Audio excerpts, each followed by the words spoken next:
Hey guys, tonight we descend into a world where job descriptions weren't just confusing, they were cosmically cursed. You're strolling through a medieval chapel just after sundown. The air smells like candle wax and faint mildew. Choir boys hum in the distance, their voices bouncing off the stone walls like polite ghosts. The priest clears his throat. A noblewoman fans herself with a frond made from stiffened parchment. You're trying not to step on a puddle of spilled holy water when, shoo! Everyone freezes. You freeze. An altar boy drops his censer with a sharp clang. A pigeon roosting in the rafters flaps wildly, dislodging centuries of dust. Somewhere near the back, an old man crosses himself 3 times and whispers something about Beelzebub's breath. And you? You're now the most suspicious person in the room. In the Middle Ages, sneezing wasn't just a bodily reflex, it was spiritual drama. It meant your soul might have momentarily left your body, or worse, something else might have moved in. You probably won't survive this, unless a quick-thinking monk intervenes with a chant, a sprinkle of salt, and a full-on emergency blessing. So before you get comfortable, take a moment to like the video and subscribe, but only if you genuinely enjoy what I do here.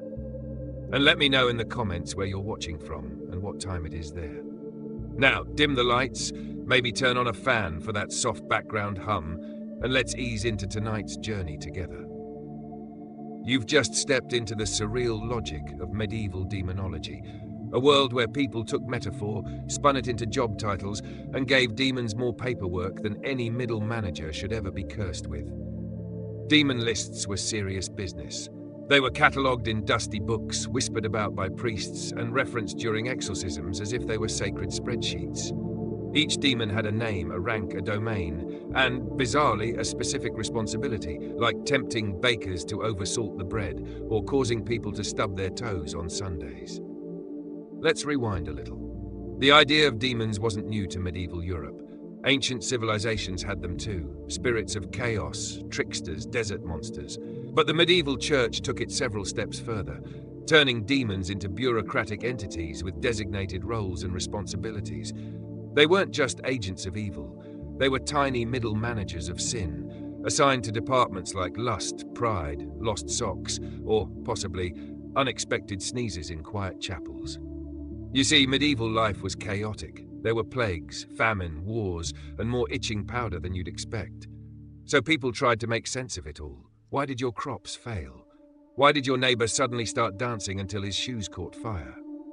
Clearly, demons. But not just any demon, a specific demon. One whose name might be listed in a grimoire next to a crude drawing and the phrase, likes to hide in fireplaces. The result was something both deeply unnerving and unintentionally hilarious, the demonic job description.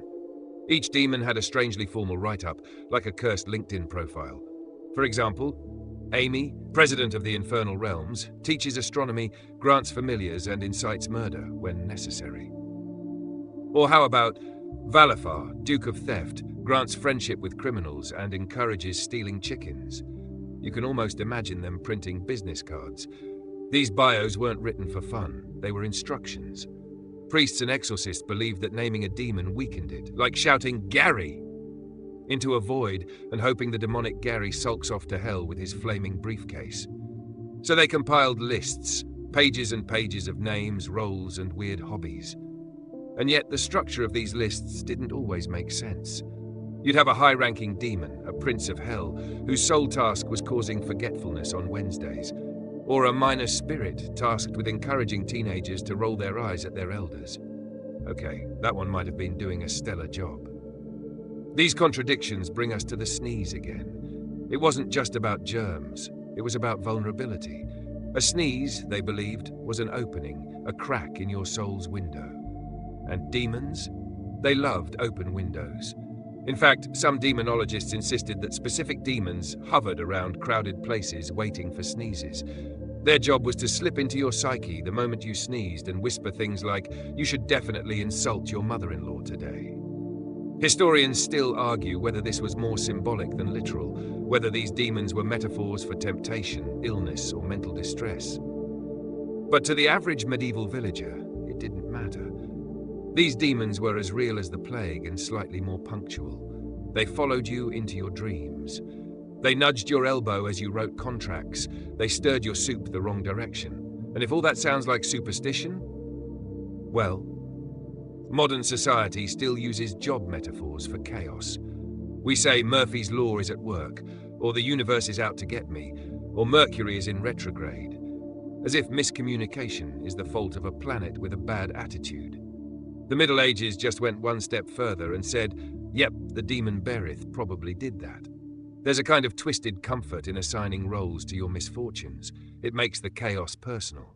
If a demon caused your dog to run away, at least you have someone to blame. You can light a candle, draw a protective circle, or shout the demon's name into your garden at midnight. It's not efficient, but hey, it beats helplessness. And so the sneeze stays with us, a tiny, involuntary act that became the medieval equivalent of opening a pop-up ad to hell. You had to bless it, acknowledge it, neutralize it. Because if you didn't, well, the demon of mild inconvenience might move in and rearrange your furniture just enough to stub your pinky toe every morning until you went mad. Welcome to the world of demonic job descriptions, where even your bodily functions could get flagged as a workplace incident by someone in hell's upper management. You're standing now in the middle of a charred orchard. The trees around you bear no fruit, just brittle branches clawing at the sky. A faint sulfur smell stings your nose. A blackened apple rolls past your boot. At the far end, perched on a twisted stump like a smug CEO, is Lucifer, looking absolutely unbothered. You might think he's here to command legions, to breathe fire, to do something demon-y. But nope, he's reviewing a list. A very long, very ridiculous list. It's his resume, pre- and post-fall, and boy does it read like a career pivot gone spectacularly sideways. Once upon a time, Lucifer had one of the most prestigious gigs in the cosmos. Bearer of light, morning star, divine choir director.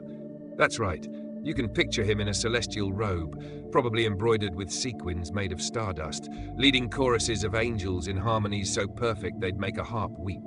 His job was beauty, illumination. Maybe even organizing the heavenly schedule, though historians still argue whether archangels had Outlook calendars. And then came the rebellion. Not quite a resignation letter, more like an attempted celestial coup d'etat. Lucifer challenged the authority structure, rallied supporters, and got smacked down so hard he cratered into myth itself. Cue the costume change. Wings turned into smoggy bat things, halo traded for horns, or at least an aggressive widow's peak. And his job description? Well, it got weird. Lucifer, post-fall, didn't just sit on a fiery throne looking ominous. According to several grimoires and church manuscripts, he became a kind of cosmic operations manager for sin. Not sin itself, but sin management. Think of him as the founding partner in Hell LLP, with Vice President of Damnation Initiatives slapped under his name. He didn't even get to keep his original title. The name Lucifer appears less often in medieval demon lists than you'd think. Instead, he's referred to as Satan, or sometimes lumped in with figures like Beelzebub and Leviathan, like some kind of sinister boy band with overlapping responsibilities. And just like in any office where no one updates the org chart, these roles blur into chaos. Take the Lantern of Light, an English religious tract from the 1400s. It assigns Lucifer the sin of pride, but doesn't stop there. He's apparently also in charge of misleading philosophers, corrupting monarchs, and giving bad advice to people with excellent bone structure. It's like they just kept adding items to his workload because no one else was available. You have to wonder what the onboarding process looked like. Did he sit through some infernal orientation seminar? Welcome to hell. Please take a seat. Your key duties include subverting humanity, orchestrating historical disasters, and answering prayers, ironically. But the job descriptions go beyond vague villainy. Some texts describe Lucifer overseeing the sins of the intellect, tempting people through knowledge, debate, or even curiosity. That's right. Thinking too hard? That might be Lucifer, gently nudging your brain toward damnation with the elegance of a shady philosopher in an underground jazz bar. Others portray him more like a puppet master, delegating specific tasks to underlings. Pride? Asmodeus has that covered today. Envy? Leviathan's your guy. Lucifer just signs off on the sin spreadsheets. In this vision, he's less of a fire and brimstone warlord and more of an overworked executive reading performance reviews over Hellfire Espresso. But even with all this delegation, his role isn't exactly cushy. He's still a symbol, a walking HR manual for rebellion, hierarchy, and spiritual disobedience. His job is less about direct action and more about being the model of failure, like a cautionary tale stapled to the office fridge. Which raises a strange point. Lucifer's resume is basically one long contradiction. He's prideful and cunning, but also tragic. Rebellious and wicked, but once divine. Some scholars call him the ultimate mirror. He reflects whatever a culture fears most. In the Middle Ages, that was unchecked ego, temptation through knowledge, and disobedience wrapped in charisma. So naturally, the church gave him a lot of administrative duties. Of course, not all sources agree. Some grimoires treat Lucifer as a distinct entity from Satan, or even suggest he was demoted to a more symbolic role, while newer demons like Mammon took on day-to-day corruption tasks. That's right. In the weird world of medieval demonology, even the devil faced role redundancy. And then there's the fashion. Most demon descriptions go hard on the visuals: cloven hooves, twisted wings, flames, classic stuff. But Lucifer? Often described as painfully beautiful. Even post-fall, he glows, he dazzles. He walks like sin but looks like salvation. The whole package screams HR nightmare, but you'd still hire him. This idea, that evil can be elegant, terrified medieval thinkers. It blurred the lines between temptation and admiration. If Lucifer still looked like an angel, could people be seduced by appearances alone? Was he proof that beauty could mask danger? You begin to understand why his job description feels so muddled. He wasn't just bad guy number one. He was the problem, the reason sin existed, the origin of hierarchy, the glitch in the heavenly system. And like any major glitch, the bureaucracy just kept piling forms on him. Lucifer, see attached for your quarterly report on corrupted monks, misquoted philosophers, and unauthorized miracles. Please ensure all curses are GDPR compliant. Of course, people also loved writing about him. Lucifer became a literary obsession. Poets, theologians, mystics, they all took turns elaborating on his role, as if updating his LinkedIn every century or so. By the time Milton gave us Paradise Lost, Lucifer wasn't just a villain, he was an icon. Proud, articulate, and tragically doomed. Historians still argue whether Milton sympathized with him or simply admired his flair for the dramatic. But long before Milton, medieval scholars had already turned Lucifer into something more than a fallen angel. They made him a brand, the face of sin's supply chain, a being so layered with symbolism and paperwork that no one could really pin him down. And maybe that was the point. So here he sits, in the middle of your blackened orchard. Not shouting or tormenting or breathing fire, just managing, calculating, filing spiritual misconduct reports and brainstorming new temptations that might work better in the spring. You want to walk away, but you can't help reading over his shoulder. There's something oddly relatable in his cosmic burnout. The endless delegation, the performance pressure, the unclear job expectations. Welcome to the world's most confusing resume, where the line between divine and demonic is just a matter of HR policy and a poorly defined role title. You walk now through a narrow stone corridor, the torches on the wall flickering like they're nervous about what comes next. The air is thick, not just with smoke, but with something more abstract, like centuries of spiritual performance reviews. Ahead of you is a heavy wooden door, reinforced with black iron and etched with bizarre symbols that resemble both medieval sigils and bad doodles from a bored monk's notebook. You push the door open, and there it is, the infernal boardroom. Welcome to Hell's middle management. Demons are everywhere, perched on high-backed thrones, coiled around stone columns, sitting at desks made of bone and regret. Each has a title, each has a role, but none of it makes sense. It's as if someone opened a career fair in the underworld and forgot to assign job descriptions based on actual skill sets. Let's meet the team. There's Asmodeus, demon of lust and apparently unrequested relationship advice. In some grimoires, he's ranked as a king or prince, depending on who you ask, and is responsible for stirring carnal desires, corrupting newlyweds, and occasionally teaching geometry. Yes, geometry. Historians still argue whether this last bit was symbolic or the result of one particularly spicy exorcism transcript. Then there's Belial. His title, Prince of Lawlessness. His actual duties? Well, those vary. Some say he promotes arrogance and corruption among judges. Others list him as the CEO of laziness and self-satisfaction. He might also hand out bribes, ruin contracts, and organize bad music festivals. Again, the job spec is a little unclear, but here's where it gets wonderfully absurd. These demons aren't freelancing. They're organized. They're ranked. Medieval scholars, especially the ones with a flair for drama, put serious effort into categorizing them. They built entire hierarchies, modeled after human feudal systems, because of course they did. If you're going to imagine eternal torment, you might as well give it a confusing power structure. At the top, kings, dukes, marquises. Below them, counts, barons, and knights. Yes, hell has knights. You'd think eternal fire would make chainmail redundant, but the aesthetic really matters down here. Take the Lesser Key of Solomon, one of the most famous demonological texts from the 17th century, but drawing on older ideas. It lists 72 demons, complete with names, titles, symbols, and preferred modes of transportation. Some demons ride dragons. Others show up in flaming chariots or as polite toads in top hats.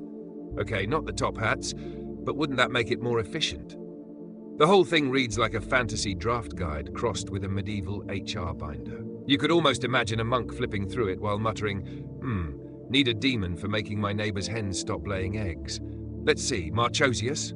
No, he's more of a flaming wolf with sword type. The logic behind these rankings wasn't just fan fiction. It reflected a deep desire for structure, an attempt to understand evil not as chaos, but as a kind of divine mismanagement. If God's kingdom had saints and archangels and choirs, then hell must mirror it, inverted, corrupt, but still disturbingly well-staffed. And so each demon got a badge, a crest, a weirdly specific portfolio. Like Stolas, a high-ranking prince who appears as an owl and teaches astronomy and the properties of herbs. Honestly, you'd invite Stolas to your herbalist podcast. He's the kind of demon who wouldn't burn your crops, he'd just tell you how to grow better ones. With poisonous intent, of course. Still, the absurdity runs deeper. Some demons were in charge of things so mundane it's hard not to picture them clocking in with a sigh. Take Naberius. Described as a three-headed dog, or a crow depending on the mood of the scribe, he's responsible for making people persuasive in arguments. That's it. His entire demonic domain is public speaking skills. He probably hangs out in college debate clubs or wherever people aggressively misquote Plato. Then there's Bifrons, who teaches math and astrology but also has a side hustle in moving corpses between graveyards. Why both? No one knows.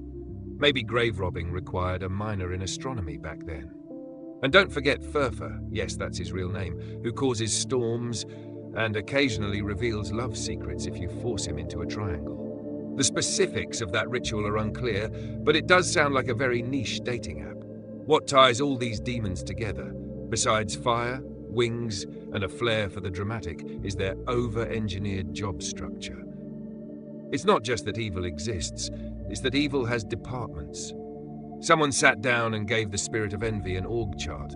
That's what makes it so fascinating and honestly so human. You see, in medieval society, everything had a place. From peasant to pope, from knight to nun, hierarchy was sacred. So naturally, people imagined the invisible world working the same way. If the monastery had a prior, an abbot, and an assistant candlewick trimmer, then hell surely had a similar pyramid, just upside down and on fire. And the demon lists followed suit. Long catalogues with careful rankings, like someone was planning a performance review. Beelzebub, excellent work corrupting the clergy this quarter. Please work on your punctuality during apparitions. There's something weirdly comforting in it all. If evil can be categorized, it can be understood. If it can be understood, maybe it can be controlled. Maybe you can sprinkle the right herb, chant the right Latin phrase, and make the spirit of sloth take a nap. Of course, not everyone agreed on the hierarchy. Some texts bumped certain demons up or down based on regional beliefs. A demon that terrorized England might barely make the list in France. Like trying to transfer job titles between companies, the roles didn't always translate cleanly. Historians still debate which version is official, though really, no one's asking the demons for input. And then there were contradictions. One demon would be listed as a noble prince who appears as a lion in one book, and a filthy vulture who whispers lies in laundry in another. Imagine trying to do a performance review with that on file. So, are you a bird or a nobleman? depends on the weather. Still, monks kept at it. They documented, copied, and embellished. Entire libraries of parchment filled with demon names, job specs, and weird illustrations that look suspiciously like the scribe was bored and just started sketching monsters with chicken feet. But beyond the laughs, there's a deeper current here: fear. These lists, with all their wild detail, were expressions of dread, attempts to name and bind the things that haunted medieval minds. Disease, betrayal, temptation, all given faces, ranks, titles, even if the demon of betrayal also happened to ride a camel and teach geometry. So here you stand, in the middle of hell's most dysfunctional boardroom. The demons are still bickering. Someone's flipping through a flaming binder.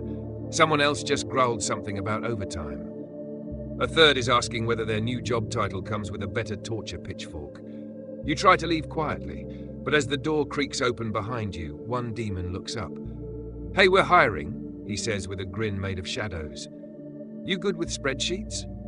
Welcome to Middle Management, Infernal Edition." You find yourself outside the boardroom now, wandering into a part of hell that feels less like a fiery abyss and more like a confusing open-concept office space. The air smells of parchment, old incense, and possibly singed ambition. Cubicles made of scorched marble stretch endlessly, and each one holds a very specific demon doing a job that sounds questionable at best. Welcome to the Department of the Seven Princes, Hell's elite leadership team. At least, that's the theory. On paper, these seven princes are the top brass of damnation, each governing one of the seven deadly sins: pride, envy, wrath, sloth, greed, gluttony, and lust. They're supposed to be hell's answer to the archangels, a spiritual power balance gone terribly sideways. But in practice, their responsibilities read less like strategic leadership and more like emotionally unstable department heads arguing over cubicle walls. Let's start with Lucifer, who, depending on which medieval manuscript you consult, is the embodiment of pride. That tracks. He's the origin story, the one who defied the divine order and fell not for a crime of blood but of ego. But here's where it gets weird. In some grimoires, he's also said to govern enlightenment, which seems like a conflict of interest. Should the demon of pride really be in charge of expanding minds? That's like putting the office narcissist in charge of the mentorship program. Next up, Leviathan, the sin of envy. A sea monster in some accounts, a sulky bureaucrat in others. Supposedly, he devours those consumed by jealousy, but more often than not, he just sits in a metaphorical swamp, muttering about how he deserved a better corner office.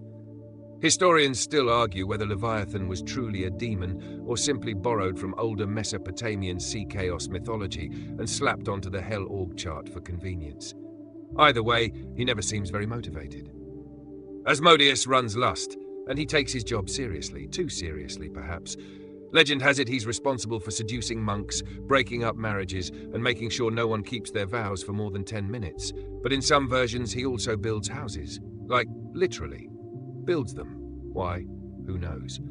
Maybe even lust demons need side gigs. Beelzebub has a taste for gluttony, though his resume has changed over the centuries. Once a Philistine deity, now he's known as the Lord of the Flies, and apparently oversees everything from excessive eating to swarms of insects. The logic is fuzzy. Maybe the flies are attracted to all the food waste. Maybe hell doesn't believe in composting. Either way, his division throws the worst potlucks. Then there's Satan. Yes, him again. This time associated with wrath. Odd, considering he already has multiple roles depending on the week. But sure, he also manages rage now. His department mostly seems to specialize in wars, road rage, and getting people to argue in grocery store parking lots. Belphegor, meanwhile, gets sloth. He's the patron of procrastination, failed startups, and half-baked ideas. Some say he tempts people by offering clever inventions that never quite work, like a medieval Roomba powered by bees. He spends most of his time lounging, waiting for humans to give up on their goals. He'd definitely leave your Slack messages on read. And then we arrive at Mammon, the walking embodiment of greed.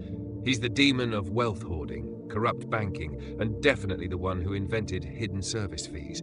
If you've ever wondered who's responsible for that feeling when your online cart suddenly totals 3 times more than it should, congrats, you've just had a Mammon moment. So there you have it. 7 sins. 7 demons, 7 wildly inconsistent job descriptions. On the surface, this looks organized, structured. Each sin has a sponsor, each moral failure has a face. But start digging and things begin to unravel faster than a cursed contract written in disappearing ink. Why? Because the job responsibilities don't hold. The sins blur. Lust bleeds into pride. Greed causes wrath. Sloth is often a symptom of envy. And these princes? They overlap like passive-aggressive co-workers all trying to run the same doomed project.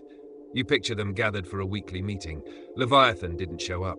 Belphegor's napping under the table. Asmodeus keeps flirting with the PowerPoint slides. Mammon's calculating how much time is being wasted and if it could be monetized. Satan's yelling, obviously. And Lucifer? He's just sitting back, trying not to admit he lost control of this circus centuries ago. It's worth noting that these sin-demon pairings weren't always canon. They shifted across time and region. Earlier Christian thinkers didn't even agree on the 7 deadly sins as we know them. The Desert Fathers, the original Christian hermits, listed 8 evil thoughts. Later, Pope Gregory I streamlined the list in the 6th century, and by the time of Dante's Divine Comedy, the framework was more or less set. But pairing each sin with a demon? That came later, mostly through popular grimoires and theological fan fiction. Some scholars suggest this system was less about theology and more about convenience. It gave confessors a guidebook. Ah, yes, Sister Agnes is struggling with envy? That's Leviathan's doing. Better prescribe a week of silence and a bath in holy water. But others see a deeper metaphor, one that suggests these demons aren't just external forces but reflections of our own inner chaos. Maybe Belphegor isn't making you skip leg day. Maybe you are. Maybe Asmodeus didn't ruin your last relationship.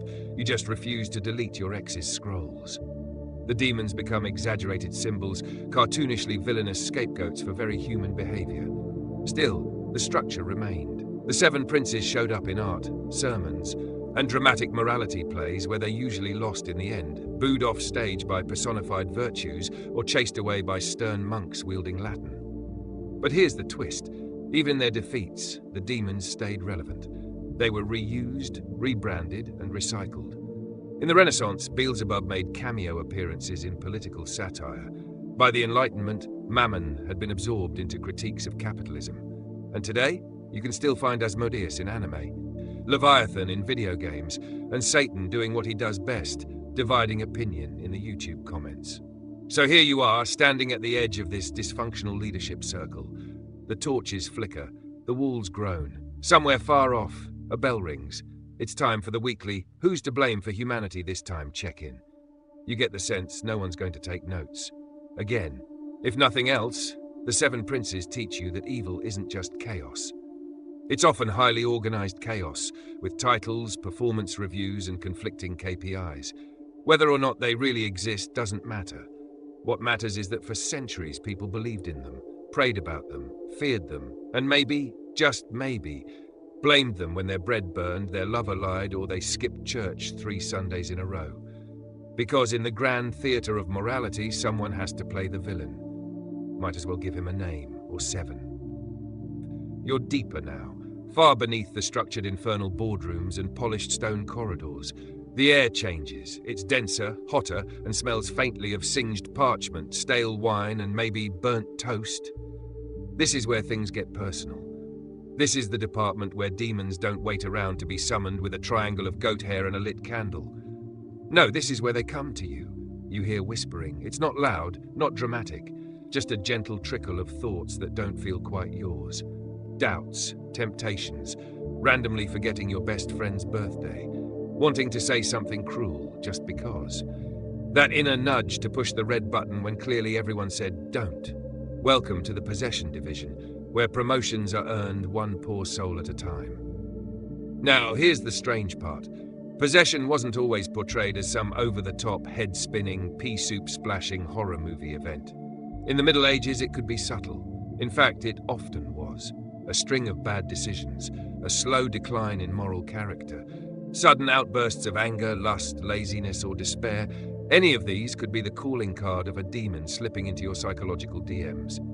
See, medieval thinkers didn't always separate mental illness, spiritual crisis, and demonic influence the way we do now. If someone changed personality overnight, became cruel, erratic, overly withdrawn, it wasn't a chemical imbalance. It was possession. A demon got promoted and you got demoted, from a free-willed soul to a spiritual rental property. That's where the idea of demons as job-focused entities comes in again. Many weren't evil just for chaos's sake. They had assignments, quotas, specific targets. Think of them like morally inverted caseworkers. A demon wouldn't necessarily try to destroy you right away. That's inefficient. It might just chip away at your decisions, your reputation, your hope, slowly working the case until your resistance was gone. Enter Legion. Not a name, but a job title. As in, we are Legion, for we are many. You've probably heard that one before, yes, from the New Testament, but it lived on in medieval thought too. In this context, Legion wasn't just a flex, it meant multiple demons working together, like a very dedicated project team. One demon plants despair, another stokes anger, a third whispers temptation during prayer time. Suddenly, you're not just struggling, you're unraveling. Historians still argue whether medieval possession was more about literal belief in spirits or a metaphor for inner turmoil. But the records are clear. Monks, priests, and even royal advisors took these cases very seriously. Entire days were devoted to diagnosing whether someone was possessed or just excessively melancholic, which is medieval for having a bad week. And the telltale signs? Oh, they had lists. Of course they did. Symptoms included speaking in tongues, even Latin, which was impressive for an illiterate peasant, reacting violently to holy symbols, strength disproportionate to body size, and sudden knowledge of obscure sins. It's the equivalent of waking up fluent in dead languages and reciting your neighbor's worst secrets. Not ideal for dinner parties. But here's where things get corporate again. Possession wasn't always about attacking the holy. It could be assigned, targeted. Many believed that important or especially virtuous people were more vulnerable because their downfall would have higher spiritual impact. So demons weren't just freelancing. They had lists, goals, and priorities. It's oddly comforting to imagine a demon reading a scroll labeled "Important Humans to Corrupt Before Next Wednesday." And not all possessions were the same. Some demons preferred subtlety, slow burn influence agents, if you will. Others were flashy and dramatic. A demon like Agares, who reportedly caused people to fall from social status, might infect someone with the urge to say one terribly timed joke at court. A whisper in the wrong ear and boom, exile, shame, downfall. No sulfur, no smoke, just bureaucratic sabotage. Then there's Paimon. Yes, the one pop culture won't stop dragging into horror movies. Originally, Paimon was listed as a king of hell, riding a camel and commanding hosts of obedient spirits. He could supposedly teach all sciences and arts, making him less a terrifying monster and more a demonic substitute teacher.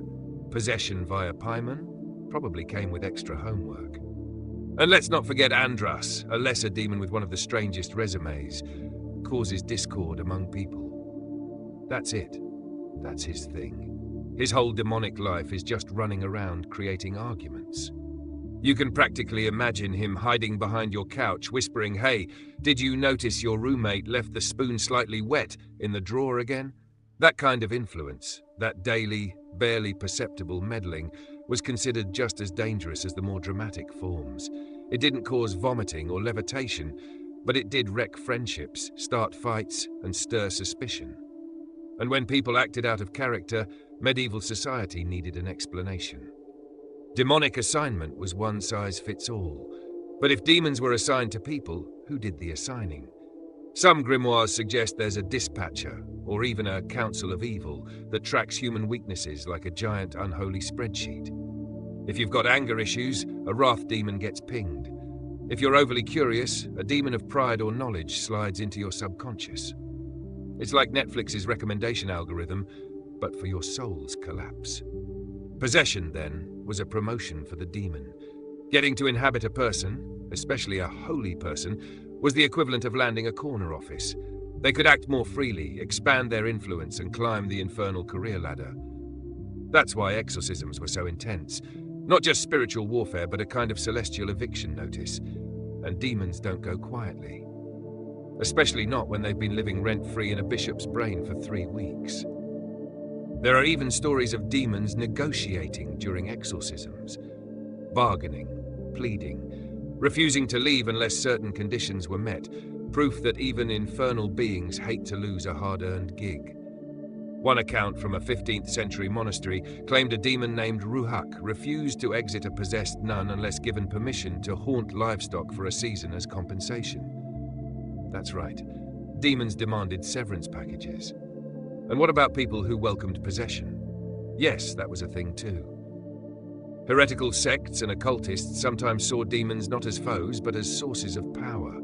They believed that by channeling or housing a demon, they could gain forbidden knowledge, magical strength, or uncanny charm. It was risky, and almost always ended in disaster. But the idea that possession could be voluntary terrified the church more than anything else.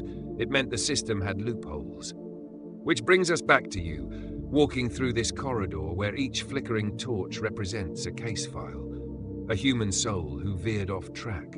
You pass door after door, hearing faint murmurs, soft sobs, laughter that doesn't belong to anyone living. Each room is a reminder that possession, to the medieval mind, wasn't just a freak event. It was a career move for the demon. And if they were good at their job, you never even knew they were there. So tonight, as you rest your head on your pillow and drift into half dreams, don't worry too much about full-blown possession. Worry about the whisper that tells you to check your ex's profile again, or put off that apology, or hit snooze one more time. That might not be you talking. You emerge now into a curious alcove of this hellish labyrinth, less fiery doom, more cluttered attic. Stacks of parchment lean dangerously against walls etched with symbols even demons probably forgot the meaning of. Strange tools hang on pegs, crooked needles, jars filled with suspicious powders, and one particularly sinister feather duster. And at the center, sitting cross-legged atop a pile of mismatched cushions, is a demon with the incredibly official title of, ready for this? Vice-Duke of Itchy Knees. Yes, that's real. In the wilder corners of medieval demonology, there existed an entire class of demons with job descriptions so absurdly specific they make modern resume padding look humble. These weren't your flashy, fire-breathing tempters of kings. No, these were hyper-focused, borderline ridiculous specialists in the business of making everyday life just slightly worse. They didn't bring down empires. They hid your quills, gave you paper cuts, and whispered suspicious dreams about your cousin's goose. The Vice-Duke of Itchy Knees, let's call him Scalar for dramatic effect, might not get invited to Lucifer's high-level meetings, but he's effective. His job is exactly what it sounds like, to make sure your knees itch at the worst possible moment. In church, while kneeling in prayer, while balancing a tray, during an awkward conversation with your Lord about your suspiciously missing taxes. He thrives on inconvenience, humiliation, and mild dermatological chaos, and he's not alone. Medieval grimoires are teeming with these hyper-niche demons. One infamous example, Chamos, demon of broken laces and lost fastenings. According to a 14th century monk's marginal notes, scrawled between prayers and grocery lists, Chamos specialized in untying sandals just before long walks, or at the precise moment someone tried to flee temptation. Imagine tripping over your own foot as a divine punishment and a demonic prank. Then there's Fluvitus, the damp-fingered imp blamed for soggy scrolls and ruined parchment. If your manuscript smudged, if your ink ran, or if you spilled wine across your most important theological thesis, Fluvitus was probably behind it, cackling from the shadows like a goblin librarian with a grudge. Why were demons given these job descriptions? Why list them at all? Well, in a world without germ theory, neuroscience, or even functioning plumbing, people still wanted explanations. And if something couldn't be traced to your sins, your neighbor, or God's judgment, then it had to be the work of some invisible, meddling force. A force with just enough free time to unbutton your tunic mid-procession. In some ways, these demons are oddly comforting. They offer a personalized, even petty version of evil. You're not the victim of grand cosmic warfare. You're just the latest entry in the case file of a very bored, extremely minor hell being with a clipboard and a grudge. One of the strangest entries in the Pseudo-Monarchia Daemonum, a famous 16th century demonological text by Johann Weyer, describes a demon named Botis, who appears as a viper, but speaks clearly and causes arguments, especially among nobles. He's not even trying to overthrow kingdoms. He just wants dinner conversations to get awkward enough that someone storms out. If you've ever sat through a tense Thanksgiving dinner, congratulations, you may have been in Botis's jurisdiction. Another delightful oddity is Ziminiar, listed as a king of the north and one of the 4 principal kings of hell. Sounds fancy, except no one could figure out what he actually did. His job description is suspiciously blank. Some theorists think he was an administrative figurehead, a kind of demonic mascot who smiled for paintings but never filed his reports. Hell's version of a vice president of vibes. What's so fascinating here is the specificity. These aren't metaphors. The demon of sore toes was literally blamed for your limp. The demon of stale bread? Probably why your bakery lost customers. It reads like someone tried to reverse engineer evil from a pile of everyday complaints. Historians still argue whether these lists were meant to be taken seriously or were half-joking additions by monks with too much wine and not enough supervision. Some believe the hyper-specific demons were satirical, subtle critiques of the Church's obsession with cataloguing sin and its causes. Others point out that the boundary between satire and scripture was often thin, especially when fear and folklore got involved. In any case, these entries survived. Copied across centuries, scribbled in margins, whispered in exorcisms, recited by candlelight by people who genuinely believed that if you named the demon causing your problem, you could banish it. So yes, someone once stood barefoot in a cathedral, scratching their ankles, shouting, "Begone, arch-imp of shoe blisters!" It's funny until it isn't, because these demons, for all their silliness, reveal something profound about medieval psychology. The fear of the small, not the grand sin, not the epic fall, but the slow erosion, the death by 1,000 paper cuts, a spoon that always goes missing, a candle that won't stay lit, the itch that keeps you from focusing on prayer. These demons they distracted. They broke rhythm. They wore you down. If sin was a war, they were the mosquitoes, not the swords. And frankly, that made them more effective. You begin to wonder if you've ever met one. The demon of traffic jams. The spirit of you hit reply all again. The shadow that nudges you to send a text you definitely shouldn't. Modern life has its own versions. But back in the Middle Ages, people wanted names. They needed labels. So demons got job titles. Unpaid, petty, eternal roles that read like cursed help-wanted ads from a particularly unstable dimension. You stumble into a storage closet of sorts. A scroll unrolls itself at your feet, ink faded but legible. It reads, position, sub-vizier of overcooked porridge. Duties, cause uneven heat distribution in cauldrons. Encourage frustration in cooks. Promote kitchen-based cursing. Reports to Vice-Duke of Meal mishaps. Preferred form, small dog with boiling eyes. Notes, excellent opportunity for entry-level demon-seeking chaos in hospitality environments. You stare at it, wondering how seriously this was meant to be taken. But then again, someone wrote it. Someone believed it. Or needed to believe it. That's the heart of this whole demonic HR system, isn't it? It's not just about naming evil, it's about managing it, putting it in a box, giving it a desk, a rank, and a painfully specific job. If you can define it, you can fight it, or at least file a complaint. You step back from the scroll, careful not to trip over a stool that might be possessed by the spirit of stubbed toes. The room shifts behind you. Somewhere nearby, a stack of parchments falls over. You don't check. You know what it is. Probably just the demon of paper avalanche. He works Tuesdays. You wander now into a library of the damned, not a scorched, smoking ruin like the others, but something quieter, eerily still. The air is dry as bone dust. Books line the walls from floor to ceiling, many bound in cracked leather, others in what you really hope is not human skin. Long ladders stretch upward like crooked spines, and on every shelf sit volumes arranged in strict methodical order, alphabetically. Not by sin, not by severity, not even by which ones bite your ankles when you sleep. Just A to Z, and somehow, that makes it worse.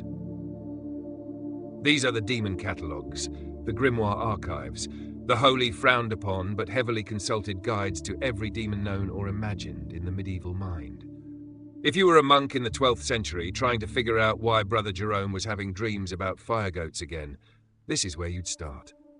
You'd grab your dictionnaire infernal, your pseudo-monarchia demonum, or a local knockoff with half the pages missing and a suspicious wine stain on page 14. and you'd flip through demons alphabetically, because that's what some poor scribe thought would be helpful. So you'd find Amon, Duke of Hell, who governs 40 infernal legions and knows past and future events. Very serious. And then right beside him you'd find Agares, who rides a crocodile and teaches languages while making people fall down stairs. So, still serious, but slightly more slapstick. This alphabetical organization creates a jarring inconsistency.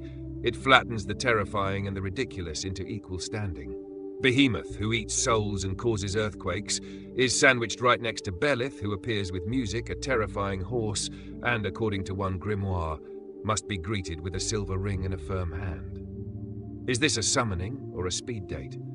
Alphabetical demon lists might sound practical, but they also reveal something strangely modern. It's the illusion of control, a way to reduce fear to filing. If you can put your enemy in a book, give it a name that starts with D, and shelve it between crab demon and eye thief, then maybe it loses its bite. You've turned horror into a system. Except the system doesn't help much, because these demons don't play fair. Their descriptions are vague, contradictory, or just weirdly specific. You might find 3 separate entries for the same entity, spelled differently, behaving differently, dressed differently. One might show up as a goat with a sword, the next a weasel in a bishop's hat. And you're left flipping between pages like, is this the demon of broken fingernails, or the one that makes me distrust my barber? Historians still debate whether these inconsistencies were the result of genuine belief, clerical error, or a lack of standardized demon HR policies.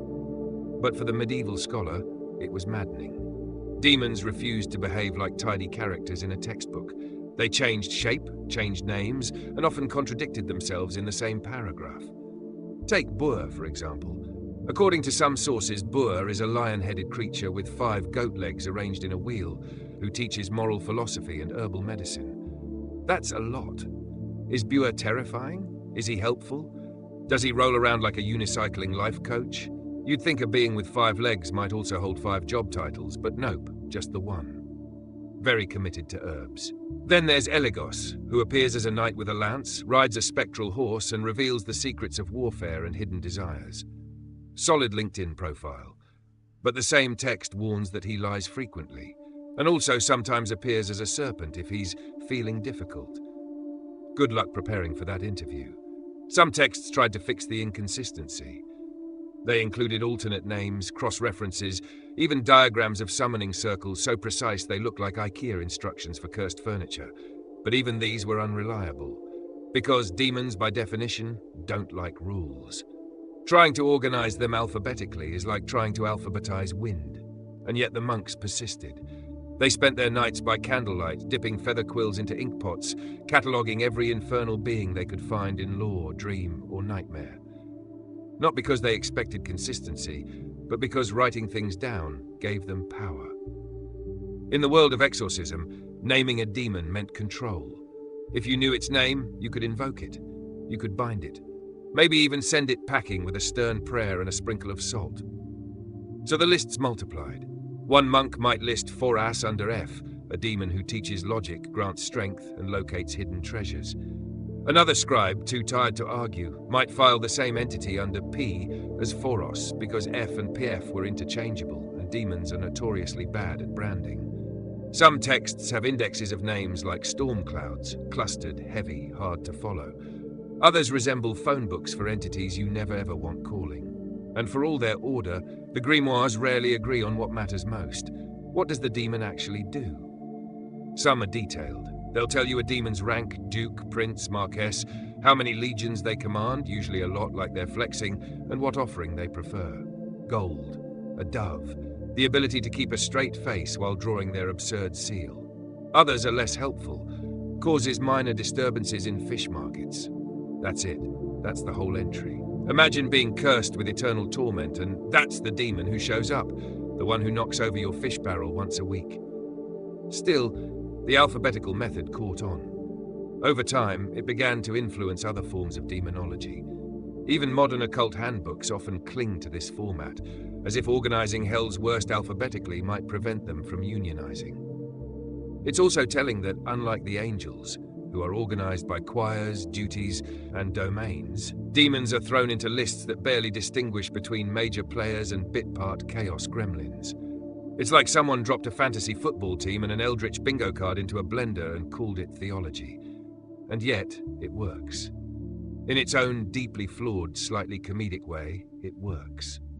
You can picture it now, a frightened priest in a candle-lit chamber, flipping through the Ars Goetia, trying to match the symptoms of a possessed villager to the right entry. Sudden outbursts, dreams of teeth, fear of geese. Could be Ronov, could also be Halfas. Both enjoy mischief and war, though Halfas builds towers and Ronov teaches languages. Flip a coin, and that's the absurd beauty of it all. The lists don't just document demons, they reflect the people who wrote them, their fears, their guesses. Their tendency to make sense of the unknown by giving it a name, a role, and a letter in the alphabet. A, B, C, all the way down to Z. You reach for one of the dusty tomes and pull it from the shelf. The page opens with a flourish of ancient ink, curling like smoke. Zagam, king of hell, changes water into wine, wine into blood, and causes lies to be believed, commands 33 legions, appears as a bull with griffin wings. Of course he does. You close the book gently, the spine creaking with centuries of unhelpful job specs, because sometimes, even in hell, things are alphabetical. You exit the dusty archives and step into a place that feels oddly familiar, like the corner of a bustling medieval town, but warped. You hear the clang of a blacksmith's hammer, the clatter of carts over cobblestones, the low murmur of a market crowd. But something is off.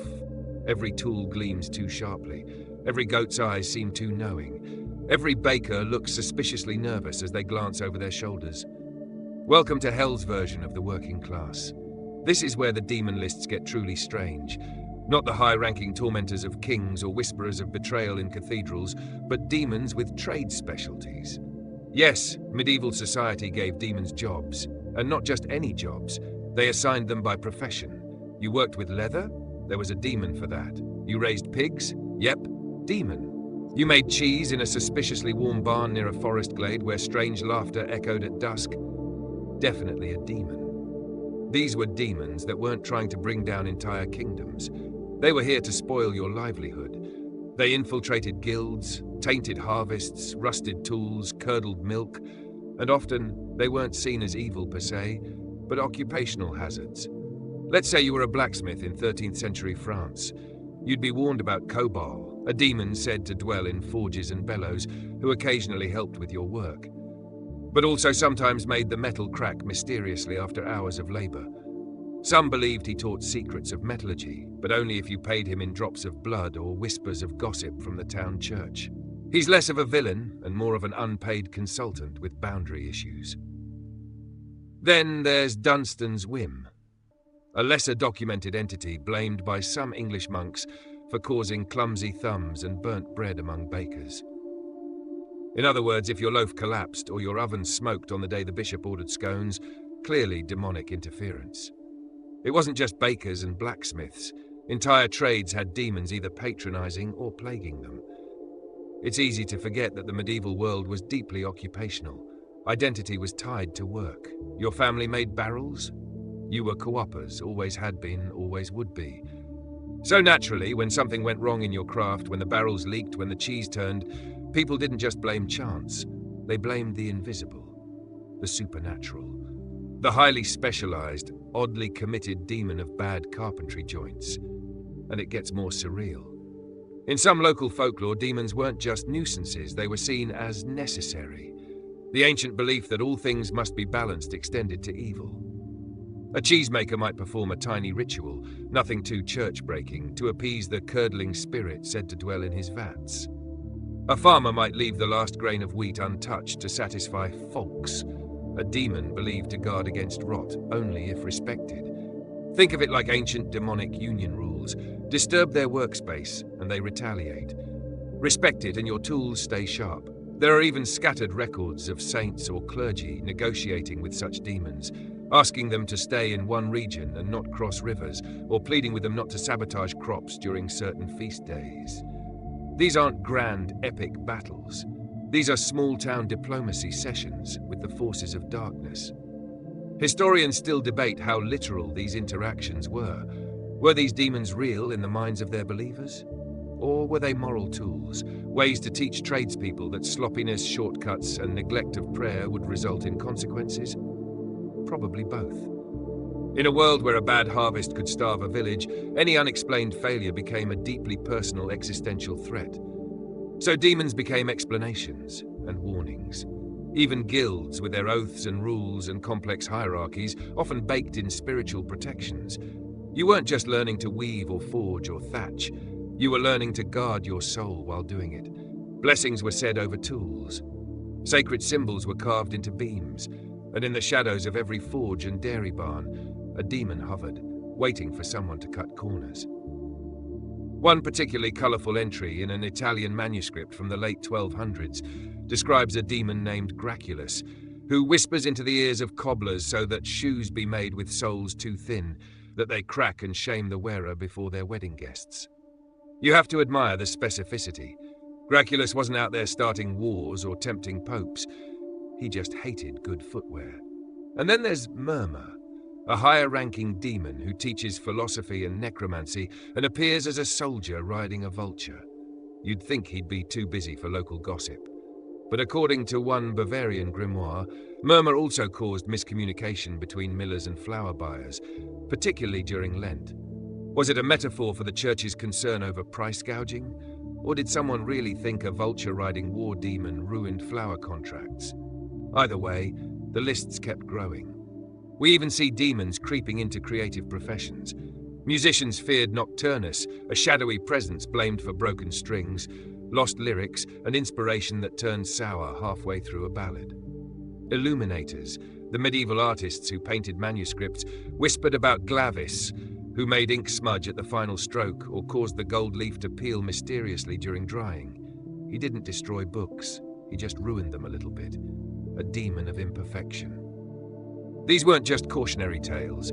These demons were built into the very worldview of medieval workers. They were explanations for loss, symbols of consequence, and sometimes even scapegoats for failure. Because it's easier to say, a demon ruined my lacework, than to admit your hands were shaking from lack of sleep. And that belief lingered. In some regions of rural Europe, even into the 19th century, craftspeople passed down quiet warnings.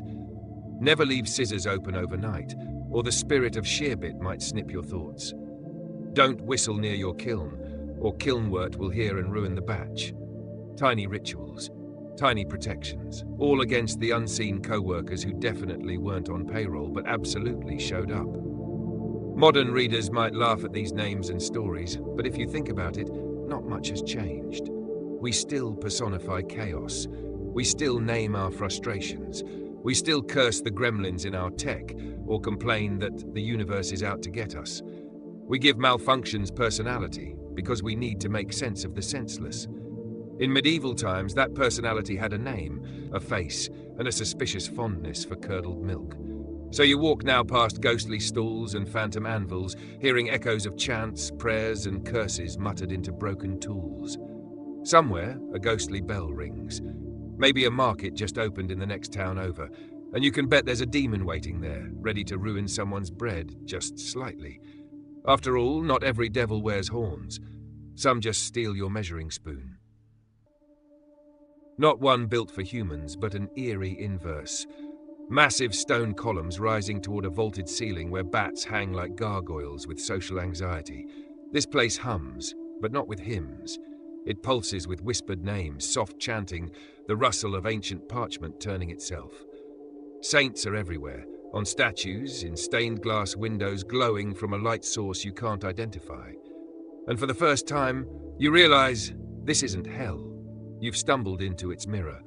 Because for every demon with a job description, the church had a saint with a heavenly one, a holy counterpart, a specialist in a specific human struggle. And honestly, it starts to feel like someone copied hell's organizational chart and just divine flipped it. You thought demons had oddly specific duties? Saints said, hold my reliquary. There's Saint Apollonia, patron saint of toothaches. You pray to her when your molars feel possessed. Saint Blaise, for throat problems. Saint Erasmus? His intestines were reportedly wound out of his body on a spindle, so naturally he's the go-to for abdominal pain. Saint Lidwina suffered from a mysterious degenerative illness that paralyzed her over decades, so she got assigned to ice skaters. The logic is unclear, but there's definitely a story there involving a tragic winter and a lack of protective gear. It's not just health. There's Saint Cajetan, who oversees job seekers. Saint Anthony, finder of lost things and possibly the busiest celestial employee based on how often modern humans misplace their phones. Saint Isidore of Seville was, bizarrely enough, declared the patron saint of the internet, despite dying in the year 636, which means his current job description includes handling digital chaos he never dreamed of. Talk about a posthumous promotion. And yes, Saint Lawrence, martyred on a grill and supposedly cracking jokes mid-roast, became the patron saint of cooks and comedians. That's right, a saint who died while being cooked is now in charge of soufflés and stand-up, which, let's be honest, are both spiritual callings. The point is, saints, like demons, were given assignments, very human ones. Their job descriptions were no less specific or strange, and just like demon lists, they were documented, organized, cited in manuals, whispered in prayers, etched into stained glass with symbols, keys for locksmiths, lambs for shepherds, swords for soldiers. Some even got detailed icons.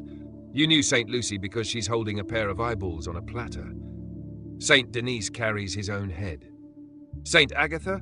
Her severed breasts are presented on a dish, though many medieval artists accidentally depicted them as loaves of bread, which is either an honest mistake or divine commentary on bakery-themed martyrdom.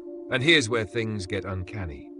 The structure, the logic, is identical to the demon lists. You have ranks, martyrs, virgins, doctors of the church. You have portfolios, weather, plague, animals, heartbreak. And you have areas of operation, France, seafarers, chimney sweeps, people who can't sleep. If hell had a demon for jealousy, heaven had a saint for peace of mind. One to stir the fire, one to douse it. It's like an eternal HR standoff. But unlike demons, saints were earned roles. You didn't start as one. You lived. You suffered. You died well, sometimes heroically, sometimes horrifically, and only then were you promoted to patronage. Canonization was essentially divine onboarding. There were reviews, testimonials, miracles as your resume. Demons, on the other hand, they seemed to appear fully formed, already assigned, already meddling. No interviews, no cover letters, just infernal networking and a penchant for mischief. Yet people interacted with saints the same way they tried to interact with demons, by name. If you were ill, you didn't shout, "Help, generic heaven." You asked for Saint Raphael or Saint Roch, who famously survived plague and was aided by a loyal dog. You pictured that saint listening, interceding, answering your spiritual help desk ticket. And sometimes saints and demons weren't just opposites.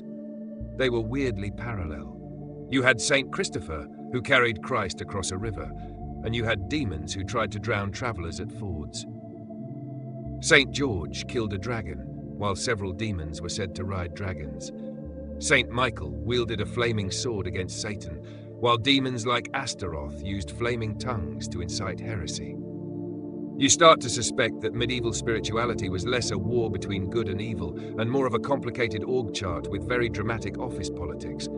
And in the middle? Humans, constantly filing requests. Please help me with this rash. Protect my boat. Make sure my cows don't explode. One side got incense, the other got salt circles. Both got chants, candles, and very earnest hand gestures. Even more surreal, some demons were former saints, depending on the source. Or saints were assigned to clean up messes caused by particular demons, like a divine janitorial system. You had the demon of despair whispering in your ear, and you called on Saint Jude, patron of lost causes. Feeling gluttonous? Invoke Saint Charles Borromeo, who promoted fasting. Want to avoid nightmares? Sleep near a relic of Saint Macarius, whose bones were said to repel evil thoughts, although sleeping next to bones may cause a few dreams of its own. There's also a strange crossover in the way people invoked these beings. Some chants sounded suspiciously similar whether you were trying to summon a demon or beg a saint. Latin was Latin. A few syllables misplaced, and suddenly you're not asking for healing. You're accidentally inviting Behemoth to dinner. Monks were aware of this.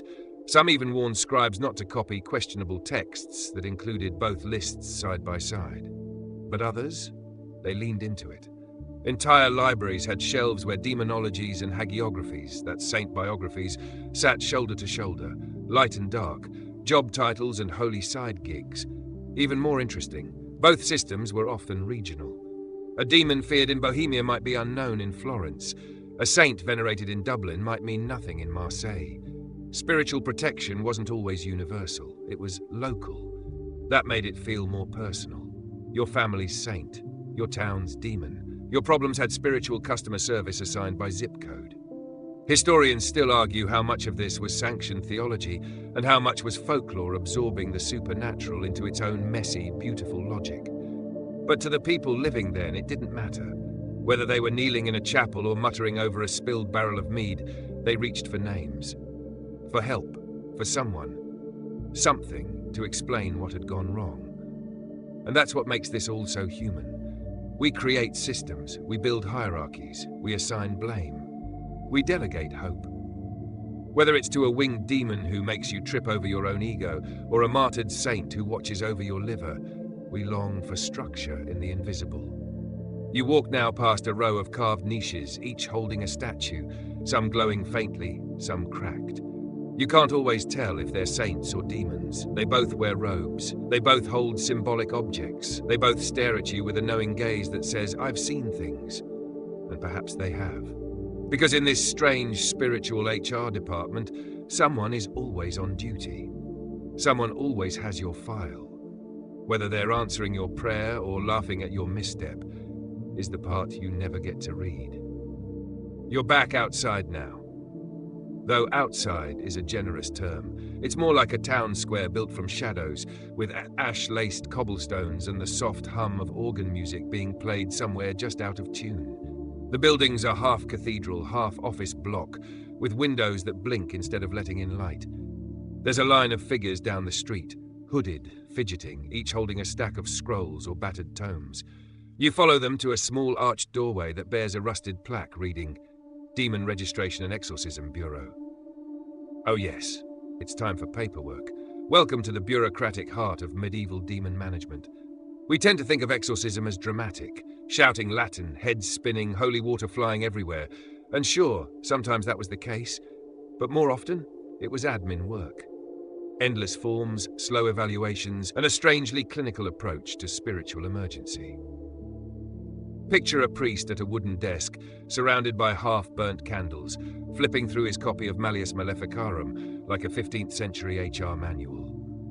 Before you could perform an exorcism, you needed to determine what kind of possession you were dealing with. Was it full demonic occupancy or just a haunting lease? Was the entity responding to prayer? Did it speak Latin or just scream when shown a turnip carved into the shape of a bishop? These were important distinctions. And once you suspected a case, you had to log it. Some monasteries kept what were essentially demon registries, handwritten records of local possessions, suspected demonic influences, and attempted exorcisms. These weren't just gossipy notes. They were serious documentation, often with margins full of updates. Possession continues after salt treatment. Increasing psalm count. Cross now affixed to left ankle. It was less, the power of Christ compels you, and more, we've escalated your case to the abbot. Please wait 6 to 8 weeks for divine response.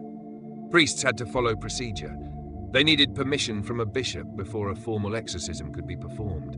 There were forms to fill out, prayers to prepare, tools to gather, holy water, relics, consecrated salt, and most importantly, the demon's name. Because if you didn't know who you were dealing with, how could you fire them? This led to the strange obsession with demon lists. You didn't want to exorcise a demon. You wanted to exorcise Belial or Astaroth or Fluvius of the dislocated spine. Naming gave you control. Misnaming, however, was risky. Call out the wrong entity, and you might just irritate the one inside. Like trying to kick Gary out of your house by yelling at Steve. Now you've got 2 problems, and possibly a broken candlestick. Some priests took it even further. They developed demon interview protocols. Yes, you heard that right. Step-by-step instructions on how to get the entity talking, calmly, politely, like a performance review for the soul's unwanted tenant. Questions included, what is your name, spirit? When did you enter this host? By what sin were you invited? Do you work alone, or are there others? You picture a medieval monk, sweating through his robes, holding a crucifix in one hand and a quill in the other, trying to transcribe every gurgled answer into neat Gothic script. Meanwhile, the possessed individual is levitating 3 inches off the ground and possibly insulting the monk's mother in 3 dead languages. Just another day at the soul office. But what happens when a demon lies? Well, there was protocol for that too.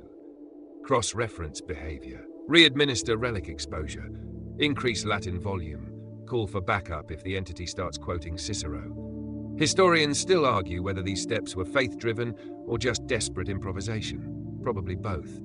There were even demon recognition guides like spiritual mugshots, drawings, descriptions, behavioral patterns. If the possessed subject started sneezing uncontrollably when near bread, it might be Sibbot demon of spoiled grain. If they refused to enter the church but clung to coins, possibly Mammon. Refused to bathe and quoted bad poetry, probably Belphegor. Every symptom was a clue. Every twitch, every blasphemous pun, a puzzle piece in the hunt for the right name. And once identified, the name would be repeated, over and over during the exorcism ritual, like a sacred eviction notice. Of course, not everyone was satisfied with this approach. Some communities took matters into their own hands. They'd bind the possessed to a chair, or a bed, or in one recorded case, a wheelbarrow full of holy hay, don't ask. They'd ring bells, douse them in water, recite psalms backward, or even bribe the demon with promises of escape to a chicken or a pig. Yes, animal transfer exorcisms were a thing. In fact, that's where the term scapegoat originates. In ancient rituals, sins or spirits could be symbolically transferred to an animal, which was then sent into the wilderness or sacrificed. By the Middle Ages, that idea had become part of exorcism folklore. If the demon won't leave the person, maybe it'll settle for a goat named Geoffrey. Worth a shot. Some exorcists even claimed that demons responded better to negotiation than force. There's a tale from northern Germany about a demon named Scrofax, who allegedly agreed to leave a merchant's wife in exchange for a bag of pepper and a copy of the Psalms translated into French. He also requested it be sung by a baritone. The record does not specify if this was honored, but the administrative side never stopped. After every exorcism, results were logged. Did the symptoms stop? Was there relapse? Were any bystanders affected? If the demon returned, the registry would be updated. Subject relapsed after excessive mead. Possible pride demon now involved, initiating phase 2. It became such a normalized system that some larger churches had dedicated exorcism teams, trained clergy, spiritual troubleshooters, like celestial IT guys who showed up with incense, relics, and very stern expressions. And let's not forget the townspeople. They loved documentation. A possession brought attention, and attention brought pilgrims, and pilgrims brought coins.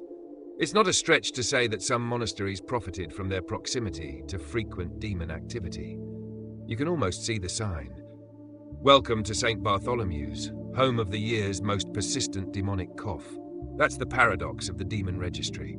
On one hand, it was a genuine attempt to bring order to spiritual chaos. On the other, it was also theatre. People needed a story, a structure, an explanation they could walk away with and say, "Ah, yes, she wasn't sinful. It was Zebulun, Lord of Sleep Paralysis. He's been handled." And for all its strangeness, it worked. For centuries, this bureaucratic ritual of naming, documenting, and confronting demons offered relief. It gave people something to do, a role to play, a process to follow when the world felt inexplicably cruel or terrifyingly random. You glance back down the line of hooded figures all still holding their scrolls. One of them shifts, and you catch a glimpse of parchment scrawled with a name. Volcran, minor imp of forgotten birthdays. Another scroll reads, pending case, frequent sobbing during hymns, possible interference from the choir demon Melodian. You smile. Somehow, knowing that demons once had paperwork too makes everything feel a little more manageable. If evil has a file folder, maybe we're not as powerless as we think. The street shifts behind you, and now you're standing before a small, soot-streaked doorway tucked between two larger, grander halls. Above it hangs a crooked sign, barely legible in flickering candlelight. Imp placement and infernal apprenticeships. Inside, the ceilings are low and the smell is strong, something between burnt onions and wet dog fur. Scrolls spill from baskets, cages clatter in the shadows, and somewhere in the back a squeaky voice shouts, "He's not my goat! He promised to be a cat today!" Welcome to Hell's intern program. Yes, even demons had interns, or rather, imps. The small fry. The low-ranking, unglamorous grunts of the infernal realm. And like interns in any bureaucratic structure, their roles were underpaid, read unpaid, underappreciated, and utterly baffling in scope. Medieval scholars had many words for them: familiars, spirits, household devils, goblins. But imp was the go-to insult and job title rolled into one. If the mighty demon princes of hell were generals, then imps were the foot soldiers, and janitors and errand runners, and probably the ones stuck dusting Satan's flaming chair when he was out possessing dukes. But here's the catch. Imps weren't just useless little mischief makers. They had jobs, often strangely specific ones, and they performed them with a mix of chaotic energy and career ambition that can only be described as adorable, in a sinister way. Let's start with Snorbit, an imp described in a lesser-known English grimoire as the whisperer in the baker's left ear who convinces him the flour is already salted. That's it. That's his entire purpose. His job is to ruin one batch of bread per day and giggle about it from the flour sack. He probably wears a little hat made of stale crust. Then there's Niblick, said to reside under staircases. His duty? To trip people carrying laundry. No larger agenda, just a little swipe of an unseen foot at exactly the wrong time. He's the demon of domestic inconvenience. These imps weren't mere myths, they were blamed. When milk turned sour, it wasn't bad storage. It was the imp Curlup, who specialized in the rotting of innocent dairy. When the house creaked suspiciously at midnight, it was Drizzlewimp, a structural goblin who enjoyed mimicking the sound of roof collapse just for fun. No disaster ever arrived, but your sleep certainly didn't either. And if you're wondering, yes, some of them had apprenticeships.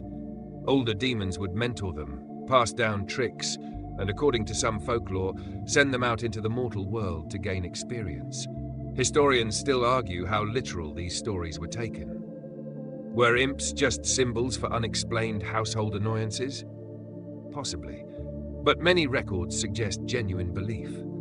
Farmers left offerings for barn spirits to prevent spoiled grain. Families hung iron above thresholds to ward off minor demons. Children were told not to talk to shadows near the well because that's where Picklegrim lives. What Picklegrim's actual job was, no one agrees, but it definitely involved bad smells and bad luck. Unlike the major demons, whose powers involved high drama like war, lust, and betrayal, imps operated in the mundane. They were the masters of the tiny, the inconvenient, the repeat offender crimes of everyday life. And people feared them not because of what they destroyed, but because of what they interrupted. Imps ruined rhythms. Think of the imp that always makes your ink blot on your final sentence, or the one that steals your sock, or that little presence in your kitchen that makes the pot boil over right when you answer the door. All of them, busy at work, never asking for thanks. That's imp energy. There were even regional catalogues.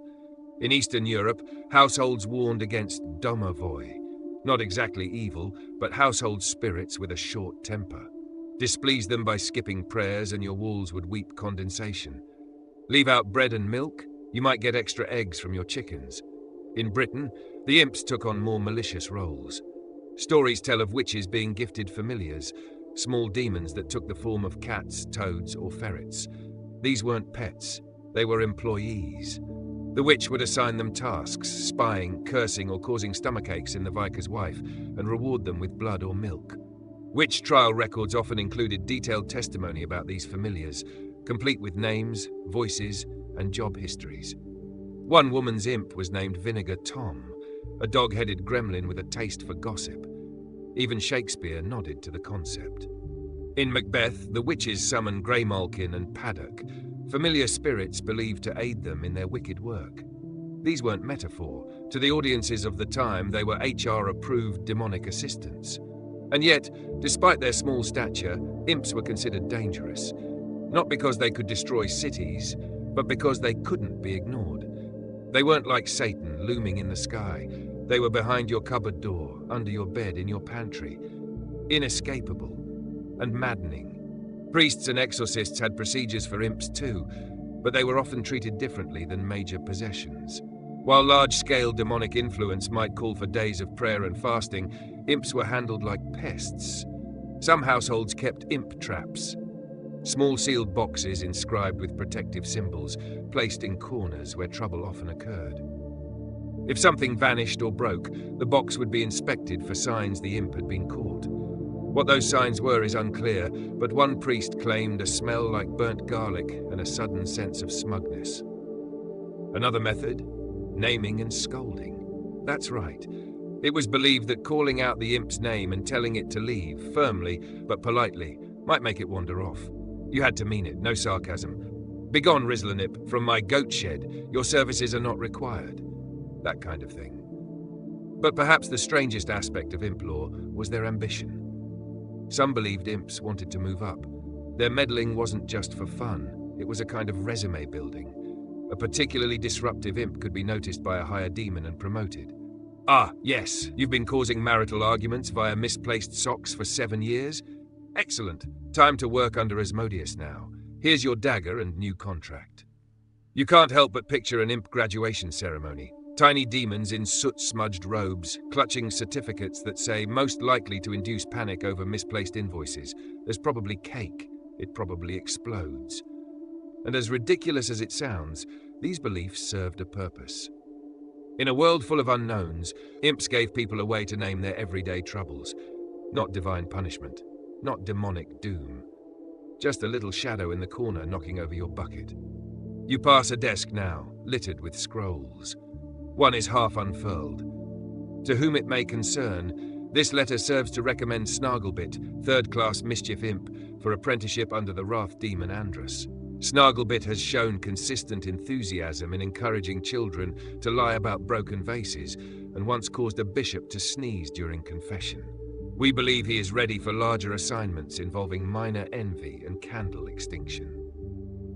Signed, Fizzlemerk, Supervisor of Entry-Level Chaos.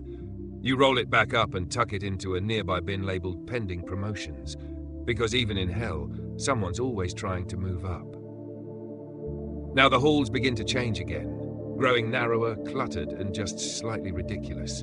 You hear something snort, then sneeze, then mutter a complaint about someone wearing mismatched shoes. You've arrived at perhaps the most surreal department of all, the Department of Mundane Malice. This is where the really questionable job descriptions start to pile up. Not epic sins, not global mischief, just tiny, hyper-specific torments that sound more like bad luck than supernatural sabotage. But here, in this absurd corridor of demonology, every stub toe, awkward hiccup, or inexplicably squeaky floorboard may have its own personal tormentor with a business card and a 3-step action plan. You meet your first one almost immediately. A short figure in a pinstripe cloak holding a clipboard made of scorched birch bark. "I'm Tars Nickel," he says without being asked.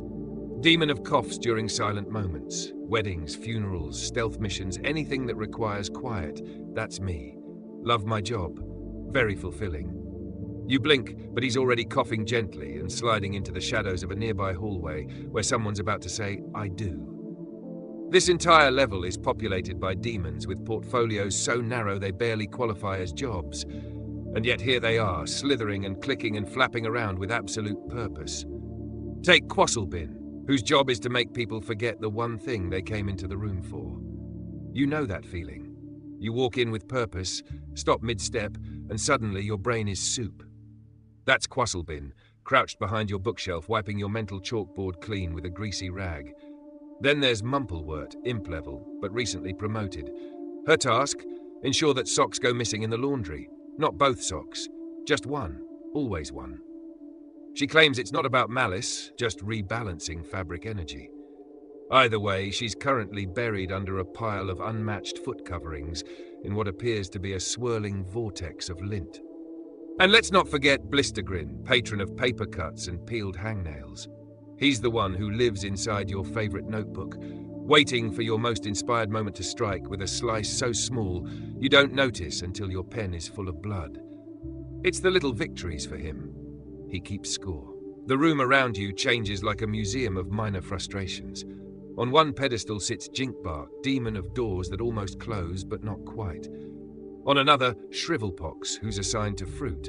Specifically, fruit that looks perfectly good until you bite into it and realize it's somehow both underripe and mushy. His preferred form is a smug banana. These are the unholy administrators of everyday doom, each one hyper-focused, unapologetically petty, and thoroughly unhelpful. They aren't trying to steal your soul, they're trying to mess up your Tuesday. It begs the question, why? Why did medieval people bother assigning supernatural causes to things so small? Was it just superstition? A need to make sense of the random? Or were they saying something deeper? Something about how evil, like life, often comes not in fire and thunder, but in little nudges, little stings. Historians still argue this. Some believe these tiny demons were metaphors for temptation, minor lapses that could build into major sin. Others argue it was about blame displacement, a way for people to preserve their dignity. After all, it's far easier to say a demon made me spill ink on my tax document than I was clumsy. But there's also a strange spiritual logic at work. In medieval theology, the devil's ultimate goal wasn't always destruction. It was distraction. Anything that pulled you away from prayer, virtue, or purpose, whether it was a lustful thought or a slightly sour ale, could be demonic in origin. Evil didn't have to shout. It could nudge, whisper, or tickle your nose at the worst moment. That's where demons like Glimdrip come in. He's the demon of mysterious stains. You know the kind. You put on a clean shirt, glance in the mirror, and bam, there's a spot. No memory of spilling, no sign of food. Just a perfectly placed mark that throws off your confidence and maybe makes you late to church. That's Glimdrip's entire portfolio. He works fast. Nearby, a glass box displays Twitchler, demon of surprise leg cramps. He only strikes at night or when you're 2 steps from a finish line. His face is locked in an eternal grimace of glee. There's also Flapspoon, demon of lids that won't unscrew, and Snagwinch, who specializes in making clothing catch on door handles. Each has their own sigil, their own summoning rituals, usually accidental, and their own weird fan clubs among frustrated monks who've spilled too many inkwells to believe it's coincidence. But it's not all annoyance and elbow bumps. Some of these demons had roles in larger spiritual breakdowns, just quietly. Take Candlemeyer. He doesn't blow out candles, he just makes them flicker in an unsettling way when you're reading scripture late at night. A tiny bit of dread, a crack in concentration, and from that a seed of fear. Or Miserblot, demon of foggy glasses. Not a major threat, but try walking confidently into confession when you can't see where the priest is sitting. Embarrassment is a spiritual wedge too, and so these demons multiply, not in number, but in specificity. Each one a little chisel against dignity, consistency, or peace of mind. They remind you that evil doesn't always need to roar. Sometimes it just needs to irritate you enough that you start making your own bad choices. What's especially fun and just a bit sad is how elaborate some of their entries became. In the Codex Spiculum Inversus, a 14th century German grimoire written by a monk who clearly had both too much time and too many stubbed toes, there are entries like Windelfrast, keeper of spoiled soup, appears as a boy with eyes made of barley, can only be banished by singing while stirring. Dreep, demon of shoes that squeak after rain, enters through leather, exits via sigh. Grinbelch, assigned to unwelcome dreams involving talking vegetables, causes early waking and existential dread. You almost feel bad for them. What kind of eternal punishment is it to spend your infernal career making soup slightly off? And yet to medieval people, these weren't jokes. They were real, or real enough to explain the small sufferings of daily life. In a world where so much was out of your control, it was somehow comforting to believe that even your stubbed toe was part of a cosmic plan. A cruel, sarcastic, often very damp plan, but a plan nonetheless. You turn a corner and see a corkboard titled Employee of the Eon. A tiny brass plaque underneath reads, awarded to Grumblewick for successfully causing 104 dropped quills in a single Lenten season. Good job, G. A dried feather is mounted beside it like a trophy. You pause. Somewhere your own frustrations line up in your memory. The pen that exploded in your hand. The shirt that wrinkled mid-interview. The time you dropped a coin in an elevator crack and spent 10 minutes mourning its loss like it was a loved one. Maybe that wasn't just life. Maybe it was. Flickner, third-class demon of poorly timed fumbles. And if so, at least he's working hard. You step through a narrow archway framed in cracked stone and thick cobwebs that seem to hum, yes, hum, as if they're singing hymns in reverse. The space beyond isn't a hall or a room, but something that feels much larger and much older. It smells like ink, vinegar, and the existential dread of paperwork. You've arrived at the Department of Timekeeping and Scheduling, which, shockingly, is a thing in demonology. You'd expect demons to be chaotic, spontaneous, impulsive. And yes, many are. But a surprising number are not. Some, according to medieval sources, are time managers. They schedule nightmares, they plan temptations, they arrange moments of failure with the precision of a disappointed stage manager. In fact, there's one demon whose entire resume involves timing things just wrong enough to ruin your week. His name, Berith. Berith is an old name appearing in several grimoires, and his duties vary depending on which desperate monk is describing him. But in many entries, he's listed as a Grand Duke of Hell, riding a red horse, speaking with a clear voice, and most importantly, advising people on how to lie convincingly. But that's not all. Berith is also the demon responsible for bad timing. He schedules inconvenient truths. He ensures that confessions are made at the worst possible moment. He makes sure your boss walks in right after you mutter something regretful. His power lies in precision, not force. If Satan is the king of sin, Berith is the project manager of regret. You imagine his infernal office, a giant hourglass filled with ashes and tiny screams, calendars pinned to the walls, each labelled with names, locations, and very specific errors. Monday, 3:15 p.m., James forgets the guest speaker's name. Again. It's easy to laugh at this, but medieval people didn't. They truly believed that demons like Berith manipulated not just thoughts and deeds, but moments. He wasn't behind the temptation, he was behind its timing, and that made him arguably more dangerous. A poor decision made at the right time can be forgiven, but the same decision at the wrong time? That's a catastrophe. Other demons were even more clock-obsessed. Take Orobas, a noble-sounding spirit who appears as a horse before transforming into a man, because of course. He tells the future, reveals truths, and get this, prevents demons from lying. So naturally, he has to work with a schedule. You can't reveal future events without excellent calendar discipline. Orobas is essentially Hell's unwilling librarian and timeline consultant. Then there's Valak, often portrayed as a small boy with angel wings riding a two-headed dragon. He finds hidden treasures and guides people to the right places, but only if the stars are aligned and the request is made on a Tuesday before noon. Timing again. This obsession with when things happen, rather than just what happens, is strangely modern. We still worry about timing. We ask, why now, when things go wrong? We talk about the right moment or complain about bad timing. In the medieval world, these weren't just metaphors. They were believed to be orchestrated, down to the minute. It's why so many rituals had to be done at exact times, midnight, sunset, the third hour after sunrise on the feast day of Saint Apollonia. If you missed the window, the spell didn't work, the demon didn't answer, or worse, the wrong one showed up. Some demonologists even wrote that certain spirits only worked certain shifts, like Hell's own night crew. There were demons of morning laziness, demons of mid-afternoon lust, and demons of just before bed doubt. The idea being, humans are vulnerable in patterns.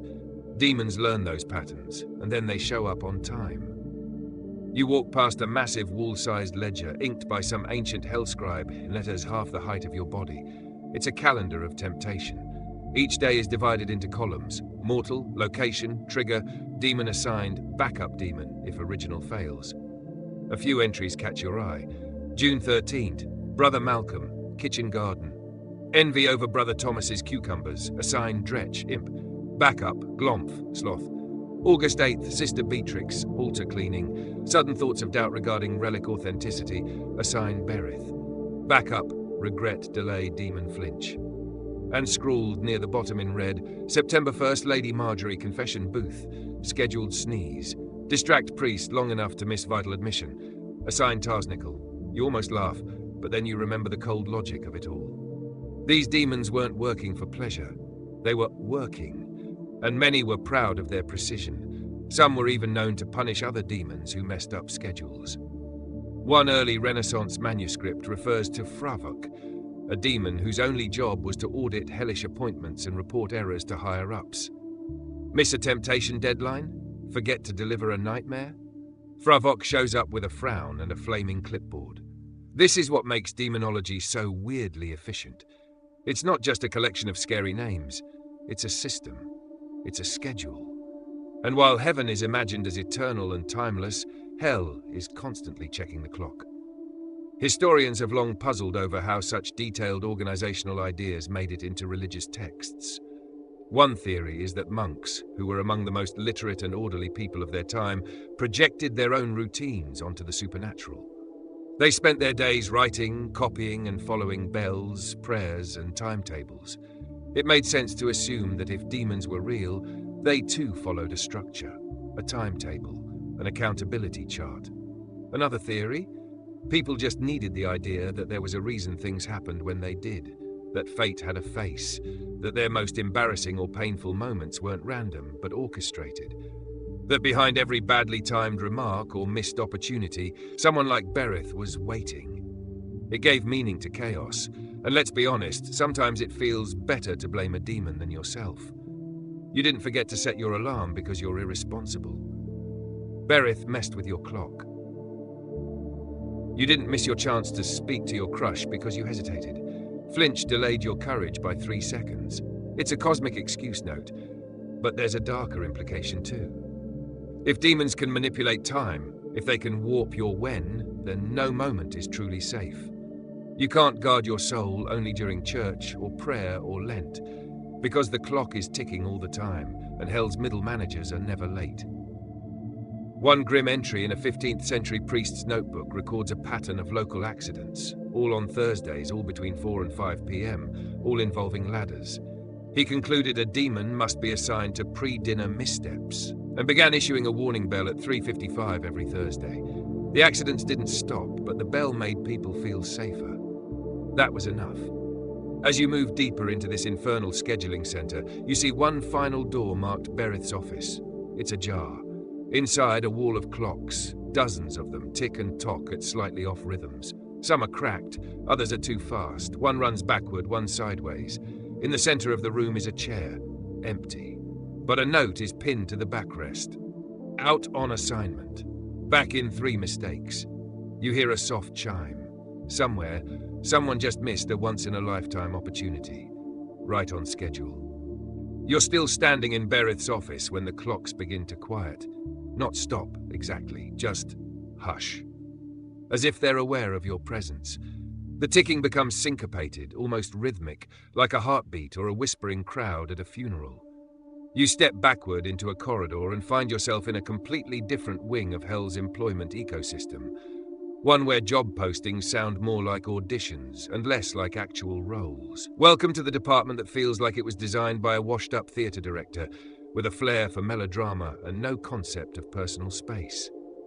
This is the realm of demons whose job descriptions read like heavy metal album covers, dramatic, disjointed, and entirely too loud. They don't recruit by resume, they recruit by vibe. This is where we meet the demons who come with bizarrely theatrical qualifications. Shrieking voices, smoke-filled entrances, and appearances so strange they make you question if medieval scribes were recording spiritual visions or just deep into a bad reaction to moldy cheese. At the front of the room is a podium. It bears a single sentence carved into blackened stone. Qualifications: must enjoy screeching. That's not a joke. That's an actual line paraphrased from multiple demonological sources. Apparently, in Hell's hiring process, volume and flair counted as usable skills. You flip through a nearby parchment stack titled Lesser Key of Auditioned Entities, and the entries are something. Amon appears as a wolf with a serpent's tail, vomiting fire and carrying a hawk in one claw. He can reconcile enemies, but only if he's in a good mood. Guzian knows the past, present and future, but shows up upside down, riding a bat, speaking in riddles and migraines. Marax is a bull with a human face, which, let's be honest, is more terrifying than the other way around. And those are the tamer ones. Then there's Furfur. Yes, demon of storms and tempests and possibly the most chaotic audition tape in the underworld. He speaks only in lies unless bound in a triangle of glowing embers and must be summoned while holding a bird's feather and a stick of incense soaked in wine. When he arrives, he appears as a deer with angel wings surrounded by sparks. Let's pause. Someone in the 16th century wrote that down seriously. It begs the question, were these demons applying for jobs, or were they just performance artists who got stuck halfway between a fever dream and a medieval cosplay convention? Historians still argue whether these strange visual descriptions were meant to be literal, metaphorical, or cautionary symbols. The church often said demons chose hideous forms to reflect their inner evil. But other accounts describe demons who appear beautiful, radiant, even seductive. Either way, the forms were intentional, a kind of branding. You start to realize hell has a marketing department. Each demon's appearance seems designed to evoke a feeling, not just fear, but confusion, discomfort, intimidation, even reluctant awe. They don't want you to run screaming. They want you to remember them. And nothing sticks like a flaming pig with 7 mouths and the voice of a dulcimer. Take Phoenix, who appears as a phoenix, yes, really, and sings so sweetly that the summoner almost forgets to banish him. Or Stolas, who shows up as a wise owl and teaches astronomy and botany. He's less demonic overlord and more eccentric forest uncle who smells faintly of lavender and sin. The contradiction is the point. These demons are weird on purpose. In a world dominated by strict hierarchies, rigid roles, and predictable religious symbolism, demons offered something wild, unfiltered, unruly. You could pray to a saint and know they'd respond with patience and mercy, but a demon? You never knew if they'd arrive as a talking donkey or a tornado full of teeth.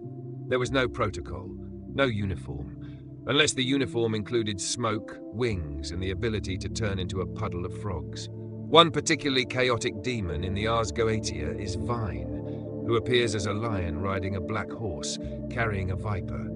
He can build towers, destroy walls, and stir up battles. No further explanation is given. You just have to imagine this Lion King contractor doing urban planning in a war zone while holding a wriggling snake.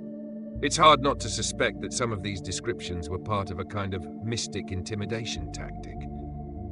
The more incomprehensible the form, the more impossible the enemy. You couldn't reason with a demon made entirely of scorpions and bad decisions. You could only fear it. But here's the strange twist. Some summoners preferred the more dramatic ones. They believed that demons with show-stopping forms were more powerful. That chaos meant competence. In certain occult traditions, the stranger the demon's entrance, the better their results. Which meant that some demons may have, quite literally, been faking it till they made it. Imagine being a mid-level hell entity and realizing that if you showed up as a flaming cow with echo reverb, you got promoted. That's how you end up with Andromalius, who arrives surrounded by serpents and offers help in catching thieves. He's like a reptilian Sherlock Holmes with a flair for the overdramatic. You pass a chalkboard labeled "This Week's Showstoppers." Sabnok appears as an armored soldier with a lion's head, builds fortified towers overnight and gives people infections. Turns wine into water, blood into oil, and men into fools. Appears as a bull with griffin wings. Has 3 heads, bull, man and ram, a serpent tail, and rides a bear while shouting prophecies through disjointed metaphors. That last one? Definitely overqualified for most entry-level sins. What's more absurd is how often these demons claim to teach. According to the grimoires, nearly all of them teach sciences, philosophy, and the virtues of herbs. So you have a 3-headed bear rider who moonlights as a life coach. Some scholars have noted this contradiction with delight. Here are terrifying, flaming entities summoned from the pits of darkness, and their main gig is tutoring. It suggests a worldview where evil isn't always destruction, it's seduction through knowledge, temptation via enlightenment. They won't drag you to hell. They'll just give you really bad advice in the form of oddly compelling TED Talks. You turn a corner and find a mock stage set up. Red curtains, flickering torchlight, a lectern bearing a single note. Next audition, must be able to sing in Latin, summon goats, and quote Aristotle. Costume optional, but preferred. There's a waiting list nearby. One name is scrawled in glowing ink, applying for the role of demon of spilled wine and interrupted poetry. He's brought props. Suddenly it all makes sense. These job descriptions, they weren't just functions, they were personas. Demons weren't merely enforcers of sin, they were characters, fully realized with gimmicks and catchphrases. In some strange way, they were trying to be memorable, iconic, legendary, and maybe that was their most terrifying feature of all. Because if a demon has a personality, if it jokes, if it monologues, if it wears armor made of regret and snake scales, that means it understands you.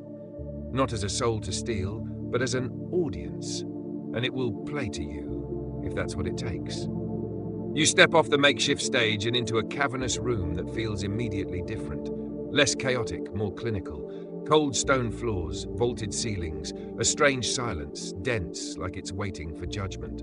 Along the walls, iron sconces burn with steady blue flame, and the air smells like candle wax, ink, and old gilt. You're in a filing chamber, not for demons, not for imps, not even for complaints, but for sinners. Rows of pedestals stretch across the space, each topped with a ledger and an emblem. A coin for greed, a heart pierced by arrows for lust, a cracked mirror for pride. This isn't Hell's HR office anymore. You've entered Dante's performance review department. This is where the 14th century Italian poet Dante Alighieri imagined sinners were evaluated, ranked, and filed away into their appropriate level of torment. And, spoiler, it was done with disturbing efficiency. In the Divine Comedy, particularly Inferno, Dante didn't just create a poetic journey through hell. He built a multi-tiered organizational chart. 9 circles, each one more intense than the last, and each one tailored not just to the sin committed, but to the nature of the sin, the motivation behind it, and the sinner's attitude toward repentance. It's spiritual accounting, a cosmic spreadsheet. And yes, demons were the administrators. Each circle of hell had its own demonic staff, functionaries, enforcers, tormentors. Not unlike the job titles we've already seen, but now their purpose was painfully clear. Execute judgment, on time and without ambiguity. For example, the 5th circle houses the wrathful, who spend eternity fighting each other on the surface of the river Styx while the sullen simmer below. Their punishment? A literal enactment of the metaphorical rage that consumed their lives. And who manages that mess? Phlegius, a boatman demon, whose whole gig is to ferry Dante and Virgil across the rage swamp while muttering sarcastic insults about angry humans. He's basically the department head of hostile aquatic commuting. Then there's Malacoda, leader of the Malebranche demons in the 8th circle, which is reserved for fraudsters. His name means evil tale, and his staff is essentially a crew of winged pitchfork-wielding auditors. They jab at corrupt politicians, torture swindlers, and enforce the most bureaucratic of hellish rules. No skipping punishments. Dante's hell is precise. It's not chaos, it's a moral algorithm. People aren't tossed into random pits. They're slotted, examined, assigned. If you were greedy, down you go to circle 4. If you were a flatterer, off to the circle where you're submerged in excrement, the spiritual consequence of feeding people lies. If you committed betrayal, like Brutus, Judas, or Cassius, you don't get a lava bath. You're frozen in Satan's mouth at the center of hell. No screaming, just icy, silent regret. What's striking is how deeply bureaucratic it all feels. Dante doesn't just assign sin and move on. He classifies it, subdivides it, adds subcategories and corresponding punishments. The 7th circle alone has 3 tiers for different types of violence. Against others, against self, and against God, nature's art. Each one has a unique torment and staff of supervising demons, like internal auditors for moral corruption. It's the ultimate spiritual performance review. Sin isn't just punished, it's analyzed, contextualized, mirrored. If you spent your life twisting the truth, your punishment will twist your soul. If you were sly and deceitful, your torment will be layered and secretive. Hell is tailored to fit you, like a cruel bespoke suit. And the demons? They're not just wild monsters. They're middle managers of suffering. Take Minos, the judge of the dead. He wraps his tail around himself to indicate which circle a soul should descend to. It's the ultimate spinning wheel of doom, but even that follows rules. He listens, evaluates, decides. No appeals, just consequences. You picture him now at the head of a large stone desk, frowning down at a soul presenting their case. So, you cheated on your taxes, slandered your neighbor, and yelled at a monk. Yes, but I gave to the poor. Minos raises one eyebrow, his tail spins twice, pauses, then loops 7 times. Circle 8, Bulgia 4. You'll be with the corrupt bureaucrats. Enjoy the boiling pitch. And just like that, case closed. What makes this model so compelling and so terrifying is how human it feels. We recognize the structure, we know the language. Dante's Inferno isn't just a punishment map, it's an administrative hellscape, complete with departments, logistics, job duties, and horrifying efficiency. It's no wonder people loved it. The Commedia gave structure to what had always been vague. Instead of abstract fear about damnation, now you had a roadmap. Oh, I'm wrathful? That's circle 5. It was comforting in a weird way. Even if you were doomed, at least you knew where. And yet, the demons in Dante's hell are more than just functionaries. They're characters. They tease, they lie, they shout, they have personalities, alliances, grievances, some even gossip. One demon from the Malebranche group literally starts a fight during Dante's journey because he thinks another demon is overstepping his jurisdiction. Office drama. In hell. And Dante knew what he was doing. He was satirizing not just the concept of sin, but the systems that handle it. He modeled his Inferno on the corrupt bureaucracies of his time, where judges could be bribed, where punishments didn't always fit the crime, and where power was held by creatures with wings and grudges. So yes, Inferno is poetry, but it's also paperwork. Dante's demon job descriptions, like the rest of medieval demonology, tell us more about ourselves than they do about evil. They show our need for structure, for cause and effect, for fairness, even in damnation. And more than that, they reveal our fear that somewhere someone is keeping score, that every lie, every slight, every poorly timed insult might be recorded, not forgotten, just filed, waiting for review. You look around the chamber again, pedestals glow faintly, ledgers crackle with invisible quills. Somewhere a bell rings softly, another soul, another audit, and on one table a file folder lies open, your name on the tab. It's blank inside, which means your case hasn't been closed yet. A single demon sits across from it, eyes like molten ink, no wings, no flames, no snarl, just a bored expression and a half-used quill. He glances at you and says, "You're not due for review yet, but don't worry, we're watching." You back away slowly, trying not to trip over your own spiritual anxieties, because in Dante's hell, the scariest demons weren't the ones breathing fire. They were the ones taking notes. Escape the record-keeping chamber with your dignity intact, though the demon with the half-used quill definitely gave you a once-over, like he was already preparing a PowerPoint for your post-life performance evaluation. As you walk, the stone halls begin to darken, not with shadow, but with time. The air turns heavy, cool, and oddly familiar. You're not in a cavern or an archive anymore. You're in a bedroom. Your bedroom, in fact, or something eerily like it. The walls flicker with soft candlelight. The door creaks open and closed in a windless breeze. The ticking of a distant clock seems just slightly out of sync with your heartbeat. And above the bed, a tiny crawl space, a hatch, closed, but it feels watched, because this is where demons work night shifts. It's easy to imagine demons as daytime troublemakers, kings tempted by gold, merchants corrupted by greed, cities falling to pride under the scorching sun. But much of medieval demonology focused not on what demons did, but on when they preferred to do it. And the answer was almost always night. To medieval minds, nighttime wasn't just dark, it was spiritually vulnerable. A space where the rules of the visible world were loosened, shadows became doors, whispers echoed louder, and demons moved more freely. They were the original after-hours employees, tasked with everything from whispering impure thoughts to sitting heavily on your chest until you woke up gasping.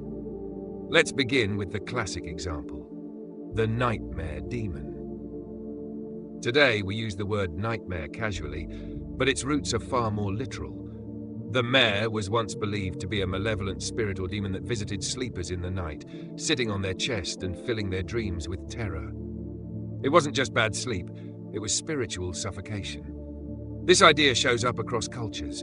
In Scandinavian folklore, it's the Mara. In Slavic traditions, the Noknika. In medieval Western Europe, it was often an imp sent by a greater demon, doing the overnight legwork for hell's broader campaign of discouragement. The symptoms? Sudden waking, sleep paralysis, feelings of dread, irrational guilt. And these weren't seen as medical conditions. They were signs of Demonic pressure applied while you were unconscious, when your soul had wandered just far enough from your body for something else to slip in. And of course, there was a full shift roster. Some demons only worked between dusk and dawn. They were considered too unruly or too potent for daytime deployment. Lilim, for instance, descendants of Lilith in some traditions, were believed to roam the night, feeding off lustful dreams. A monk waking with shame was not considered merely sinful, but possibly visited. Then there's incubus and succubus, names now reduced to Halloween costumes and B-movies, but once deeply feared. These were sexual demons, male and female respectively, who came in the night to seduce or violate sleepers. But they weren't just there for carnal mischief. Their job, according to some demonological texts, was to weaken the soul through repeated nocturnal visitations. You didn't just wake up tired, you woke up spiritually drained. And they were punctual. Grimoires warned that repeated visits often happened at the same hour, sometimes just before dawn, sometimes exactly at midnight. Timing mattered. That's when the spiritual defenses were lowest, when even a righteous person might falter. In fact, monks and nuns were advised to schedule their prayers accordingly.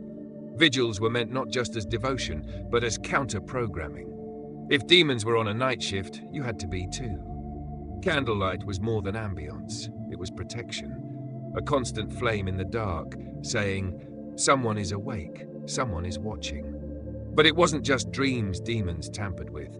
Some were said to target the transition into sleep, that vulnerable drifting moment where your mind unhooks from waking life. According to the dictionary infernal, certain demons like Halfas and Furcus specialized in unsettling peace, giving rise to irrational thoughts, self-doubt, and the resurfacing of buried shame as you tried to fall asleep. Their job? Make sure you never rest fully. That sleep becomes a place of vulnerability, not healing. Others had quieter roles.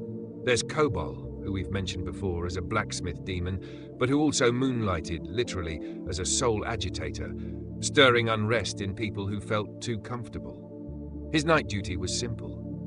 Keep you thinking about something you said 12 years ago. You know that spiral? That cringe flashback just as you're about to drift off? Yeah, that's Kobol, at his desk, with a headset, whispering, "Remember that thing you said in 3rd grade? Let's unpack that." And of course, the night wasn't just for individual torment, it was also communal. Entire towns would report strange nocturnal occurrences, noises, flickering lights, sudden winds, livestock unrest. These weren't just oddities, they were interpreted as demonic patrols. Hell's scouts checking the boundaries of the faithful. Sometimes they were blamed for fires that started without cause, walls that cracked overnight, or choral singing heard from empty chapels. What made it worse? The invisibility clause. Demons, in medieval texts, often had one power that outranked all others, the ability to remain unseen. Not just to the eye, but to the spirit. While saints were always accompanied by light, fragrance, and warmth, demons traveled in drafts, silences, and misremembered dreams. That strange pull you feel to open the window at 3 a.m.? Someone, somewhere, wrote a manuscript blaming that on a demon named Rachel, assigned to convince people to welcome the cool night air as a prelude to spiritual suggestion. No joke. That's his job. And let's not forget how deeply the church calendar factored into this.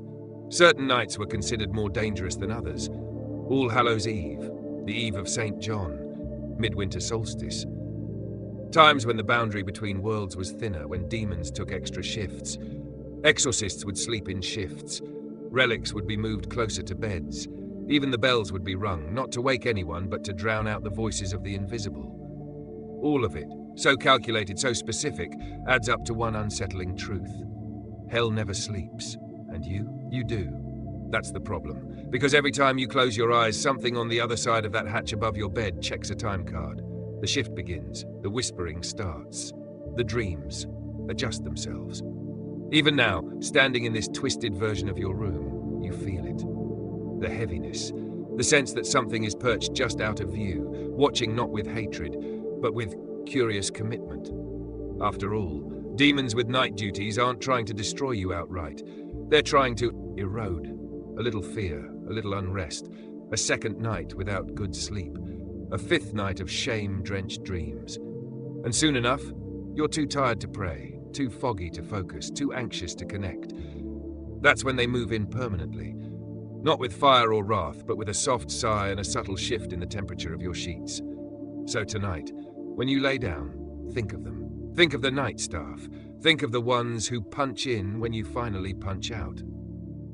You wake up, or at least you think you do. The bed is gone. The walls have shifted again. Now you're in a room that feels neither hot nor cold, dark nor light.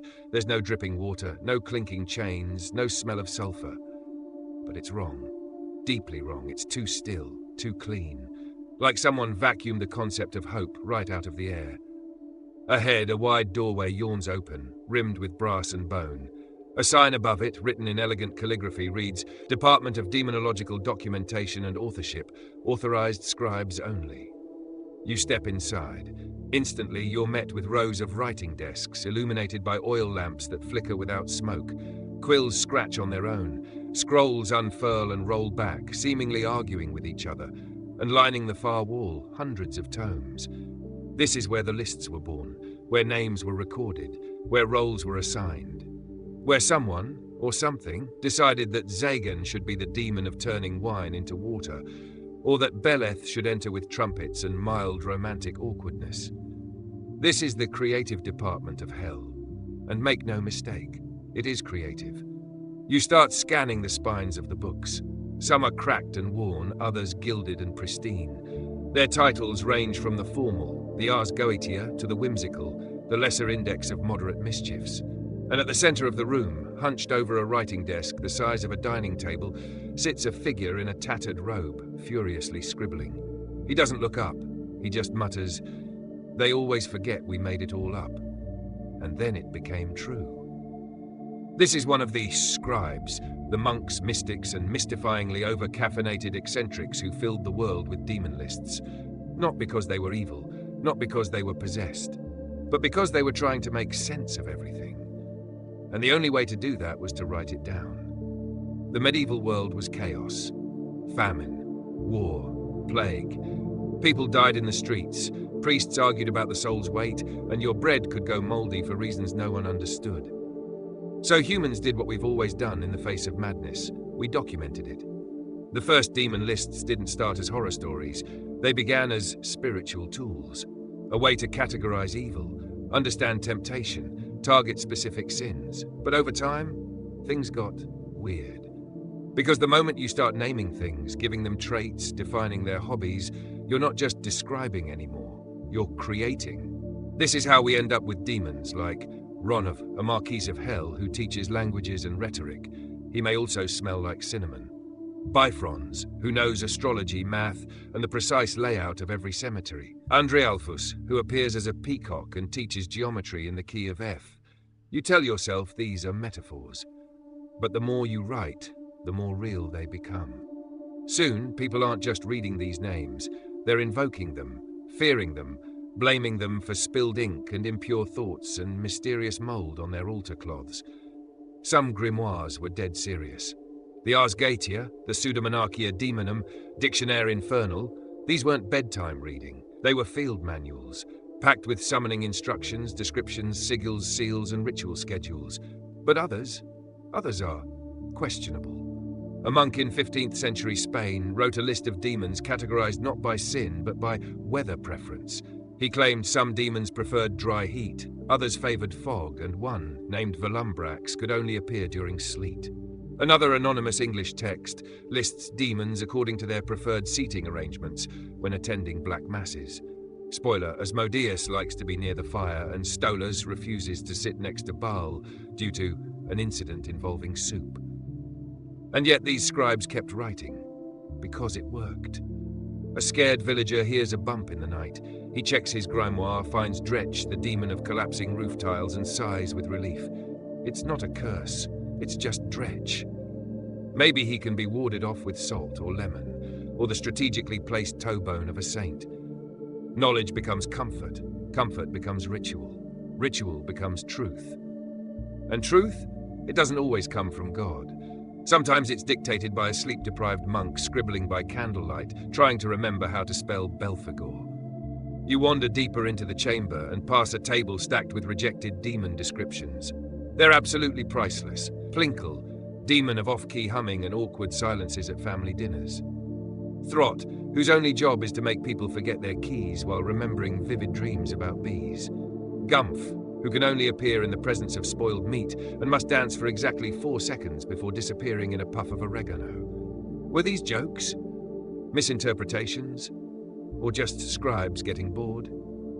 Historians aren't sure. Some believe these odd entries were deliberate satire, quiet jabs at the church's obsessive categorization of sin. After all, when you live in a society where even thinking the wrong thing can get you accused of heresy, humor becomes rebellion. Others suggest these entries were accidental inventions, created when translating grimoires between Latin, Greek, Hebrew, and local dialects. A scribbled margin note, probably smells like fish, gets interpreted a century later as demon of unholy mackerel. Boom. Now it's canon. The real truth is somewhere in between. These scribes weren't just writing down what they believed, they were writing what they imagined. And that imagination, drenched in fear, faith, guilt, and boredom, shaped demonology as we know it. One scribe may have created a demon to explain his own weakness. Another may have copied it, added footnotes, invented a backstory. A third might have merged it with another, creating a hybrid entity with 3 names, 5 legs, and a penchant for knocking over candles on Tuesdays. Before you know it, the idea spreads. Because that's how demons work. Not just as beings, but as stories. Infectious, evolvable, viral, long before that word meant YouTube success or digital fame. And like all stories, they need authors. Which brings you back to the robed figure at the desk. He's still writing, still muttering. They keep summoning what we imagined, and then they believe it. And now it believes in them. You lean over his shoulder. The parchment says, name Jorank unclassified, duty, create belief in himself through speculation and doubt. Preferred appearance, the moment someone says, I don't believe in demons, but you blink, and he's gone. Just the sound of pages turning themselves. Quills scratching without hands, books breathing softly. Because in the end, every demon list, every job description, every absurdly specific power, every fiery introduction is a story someone chose to write down. And someone else chose to believe. So the next time you hear a bump in the night, or lose your pen, or suddenly feel the urge to insult your boss, remember, it might not be sin. It might be fiction with really good timing. The hallway from the scribe's chamber narrows, stone melting into soot-darkened wood, and then into bare, splintered floorboards. The air grows damp, thick with the scent of burnt wax and iron ink. You pass through an archway where a worn plaque reads, Legal Affairs and Infernal Contracts Division. And suddenly, you're in a courtroom. Not a grand one, no golden eagle crests or high-backed mahogany chairs. This place feels more like an old civic office that forgot it was condemned. The walls are cracked, the flickering chandeliers hang low, every desk is piled with parchment. But don't be fooled. This is where the real power games are played. Because while demons love chaos and fire and the occasional haunted wardrobe, their most powerful moves have always involved contracts. And their job descriptions? Oh, they're nothing without fine print. You step over to a dusty lectern where an open contract rests. The ink shimmers faintly. You scan the lines. The undersigned agrees, in exchange for influence over mortal affairs, to relinquish their claim to eternal salvation, thereby permitting the undersigned party to appoint the demon Kame as their permanent infernal consultant for all matters of dispute, persuasion, and goose-related treachery. You stop. Goose-related? This is how it starts. The legends of the medieval pact with the devil didn't always begin with fire and brimstone. Often they started with paperwork. Take Mephistopheles, the demon best known from the Faustian legend. He wasn't summoned in a burst of fire, but invited, bargained with, hired, really. His job was simple, grant wisdom and power in exchange for a soul. The payment plan? Eternal. This wasn't some underground exchange. It became common literary structure in the Middle Ages. A man in spiritual or intellectual despair reaches out. A demon arrives, not snarling, not stomping, but polite. Offers options, details tine here. Initial there. Use your own blood if you like, but quill and ink is fine. And what's most unsettling, these weren't always framed as wicked deals. In fact, some texts imply that the demon is more honest than the human. That's right, the demon does their job. The human asks for riches or beauty or irresistible charisma at court and gets it, then forgets to read the final clause. Upon death, immediate transfer of soul to designated pit, subpit or burning oubliette. And yes, oubliette is in the official contract. They've got language lawyers. Many of the classic grimoires and manuals include instructions on negotiating with demons. Not banishing, not resisting, negotiating. Because in this realm of metaphysical bureaucracy, knowledge is leverage. If you know a demon's true name, their rank, their job, you can name your terms. And if you know their weaknesses, even better. That's where their job descriptions come back into play. Because buried inside all those bizarre entries, teaches geometry, speaks in hoarse Latin, enters only on Tuesdays during eclipses, are not just qualifications. They are loopholes. If a demon only lies unless forced into a triangle of iron, that's not just trivia. That's a negotiation clause. It's legal vulnerability disguised as absurdity. So the demonology lists began doubling as contractual playbooks. Manuals not just for knowing who's who in hell, but for figuring out how to talk to them without getting turned into soup. You pause beside a long wall of drawers. Each bears a label. Temptation, conditional, knowledge, non-transferable, property exchange, livestock specific, wish clauses, high risk. Soul forfeit disputes. You open one drawer, a file slips free, you read it. Client, Brother Alaric, Benedictine, order date 1321. Request, eternal vigilance while guarding relics. Demon, assigned Furcus terms. Limited distraction allowance, 1.5 daydreams per week. Heightened awareness, minor loss of empathy. Status, ongoing. You blink. Ongoing? The file continues. Brother Alaric has not yet died. It is unknown whether this is due to divine protection or clerical oversight. His relic room remains perfectly organized. This is what contracts do. They don't just offer temptation, they offer certainty, a promise, a system of exchange in a world ruled by famine, disease, and meaningless suffering. And even if it damns you, well, at least someone finally delivered on a promise. That's why pacts spread, across stories, across borders, in Renaissance Italy, in medieval Germany, in the Anglo-Norman chronicles of monks who claimed that their abbots had suspiciously great luck and an oddly precise memory for Latin after dark. And it wasn't just men. Women, too, were frequently accused of or rumoured to have made infernal bargains. Witches, prophetesses, widows with unusual herbs in their gardens. If a woman healed someone, had a vision, or even just managed her estate unusually well, someone eventually whispered, she probably signed something. And so the demon's job description expanded again. From tempters and tormentors to deal-makers, mediators and legal enforcers. They didn't just cause problems, they handled requests, with specificity. One tale from the 13th century speaks of a man who offered his soul in exchange for the ability to always win debates. He got his wish and then promptly went mad from never losing. No one could challenge him. He forgot how to listen. The demon still cashed the contract at the end. Another story details a knight who begged for invincibility in battle. The demon granted it, but wrote in the fine print that the protection only applied while he was riding a pig backward. For 10 years the knight fought this way, victorious but mocked. The takeaway? Demons are smart, too smart. Their job isn't just to tempt, it's to exploit linguistic gaps.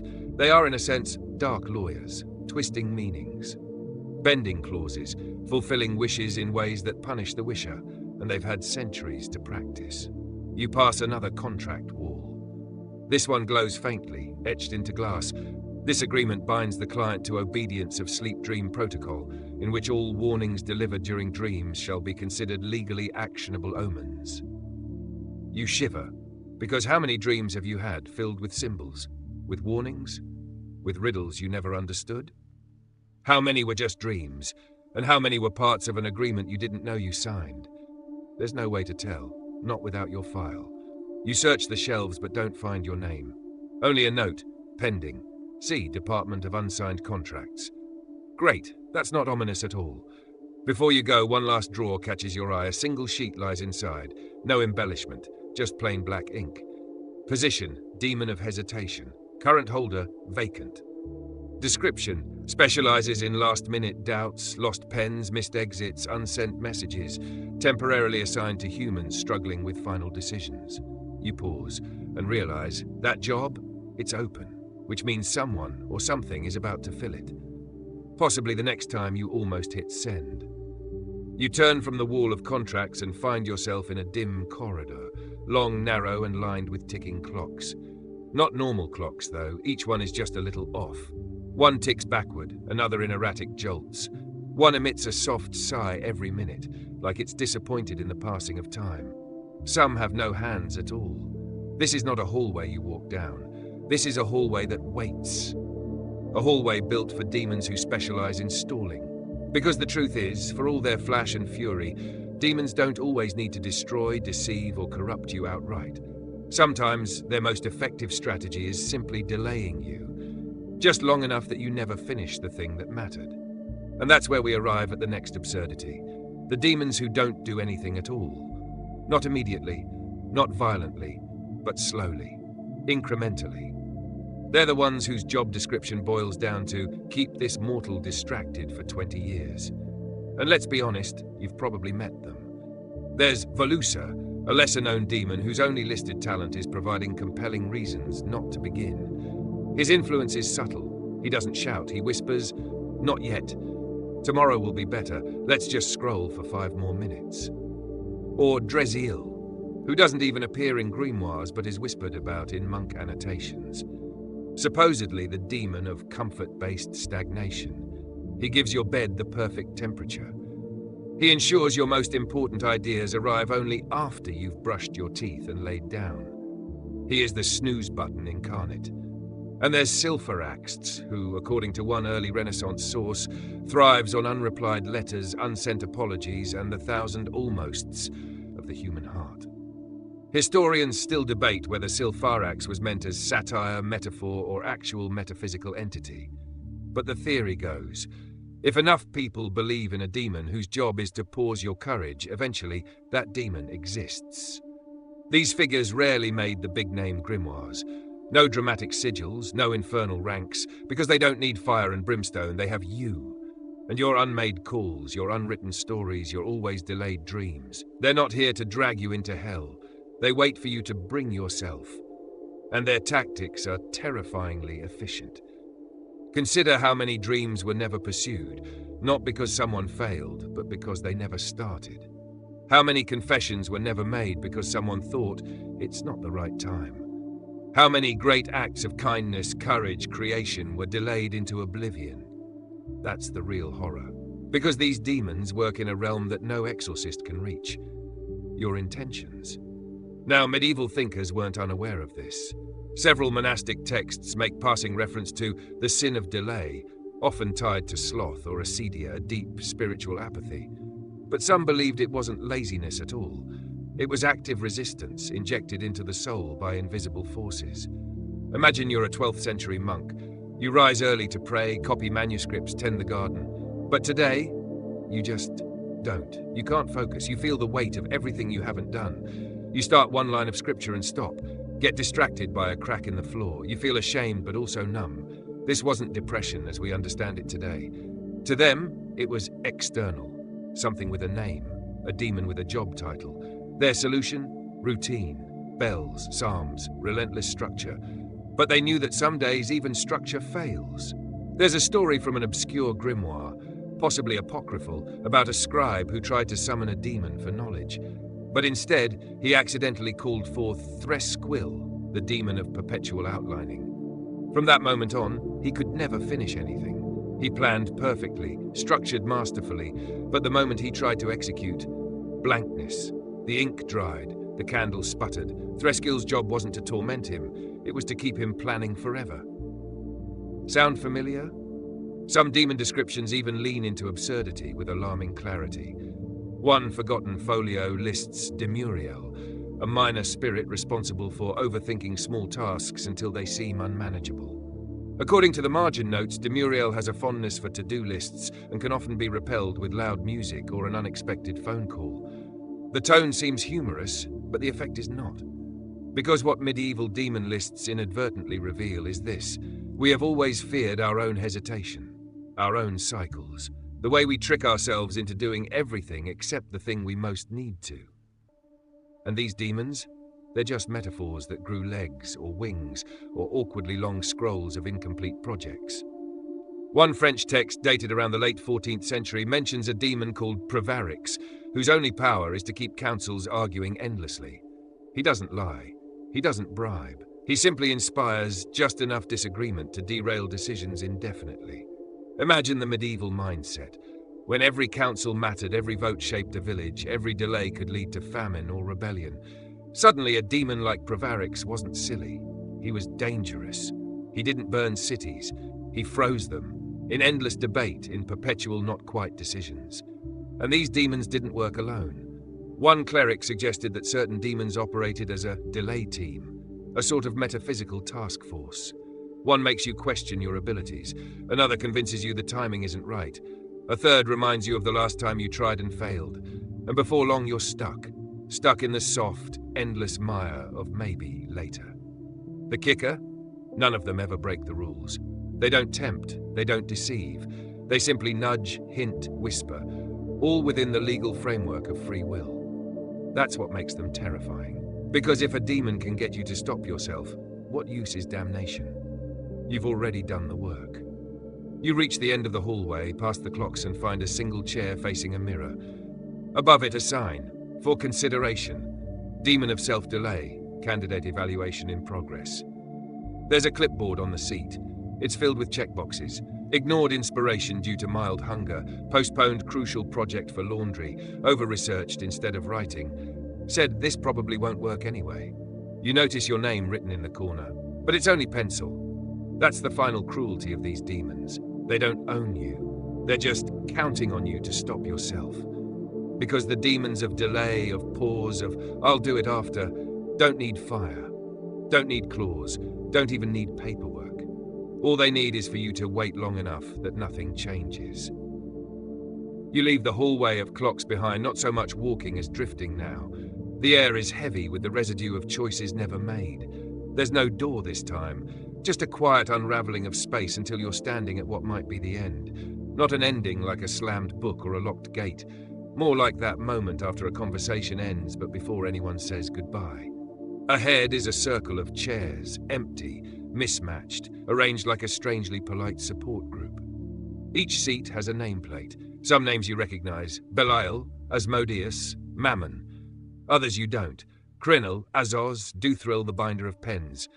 And at the center of the circle, on a little folding table, a job application. Blank. Just a neat stack of forms and a single quill, upright in an inkwell that smells faintly of burnt honey. You're here now. The final room. The end of the tour. And the question presses against your skin like damp cloth.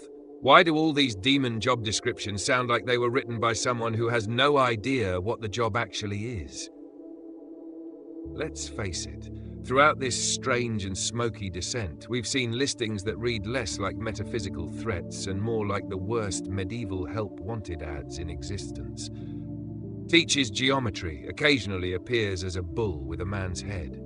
Causes arguments during soup preparation, only on Wednesdays. Specialist in Latin grammar and spontaneous livestock combustion. Enters dreams to inspire doubt about toenail hygiene. It's funny until it isn't.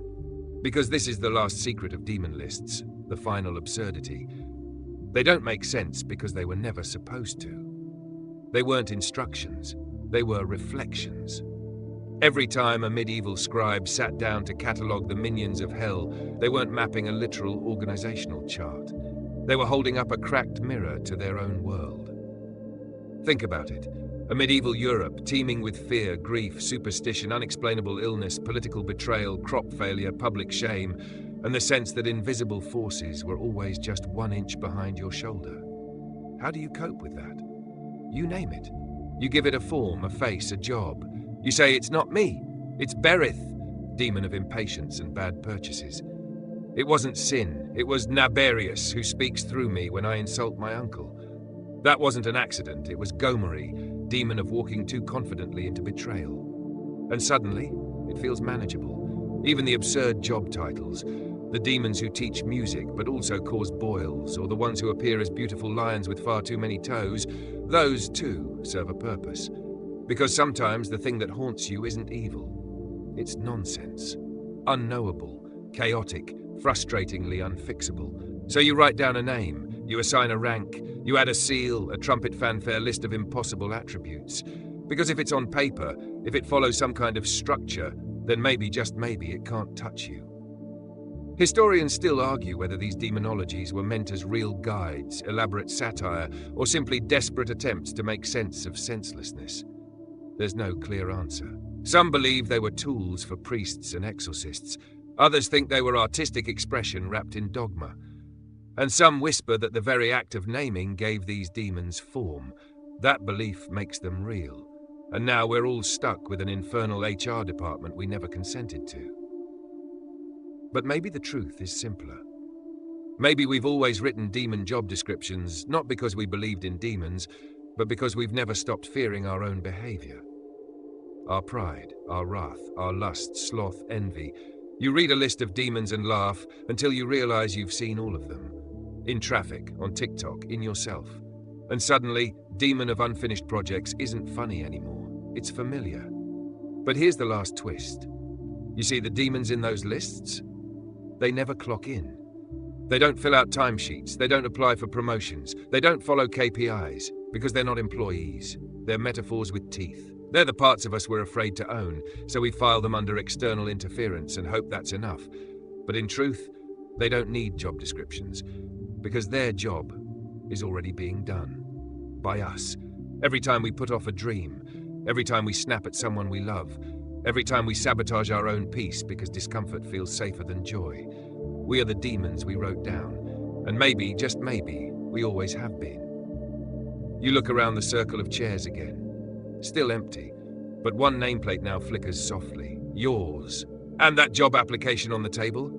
It's still blank. Still waiting. Because you haven't chosen the job yet. You haven't chosen to haunt, or tempt, or delay, or spiral. You haven't chosen at all.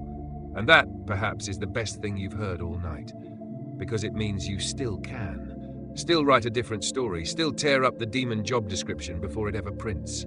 You step back from the circle. The walls begin to fade. And now it's time. Wind down, 300 words. You're lying down again now. Back in your own room, with the fan humming softly. No torches, no contracts, no talking bulls with geometry degrees. Just the cool hush of night wrapping around your shoulders like a soft cloak.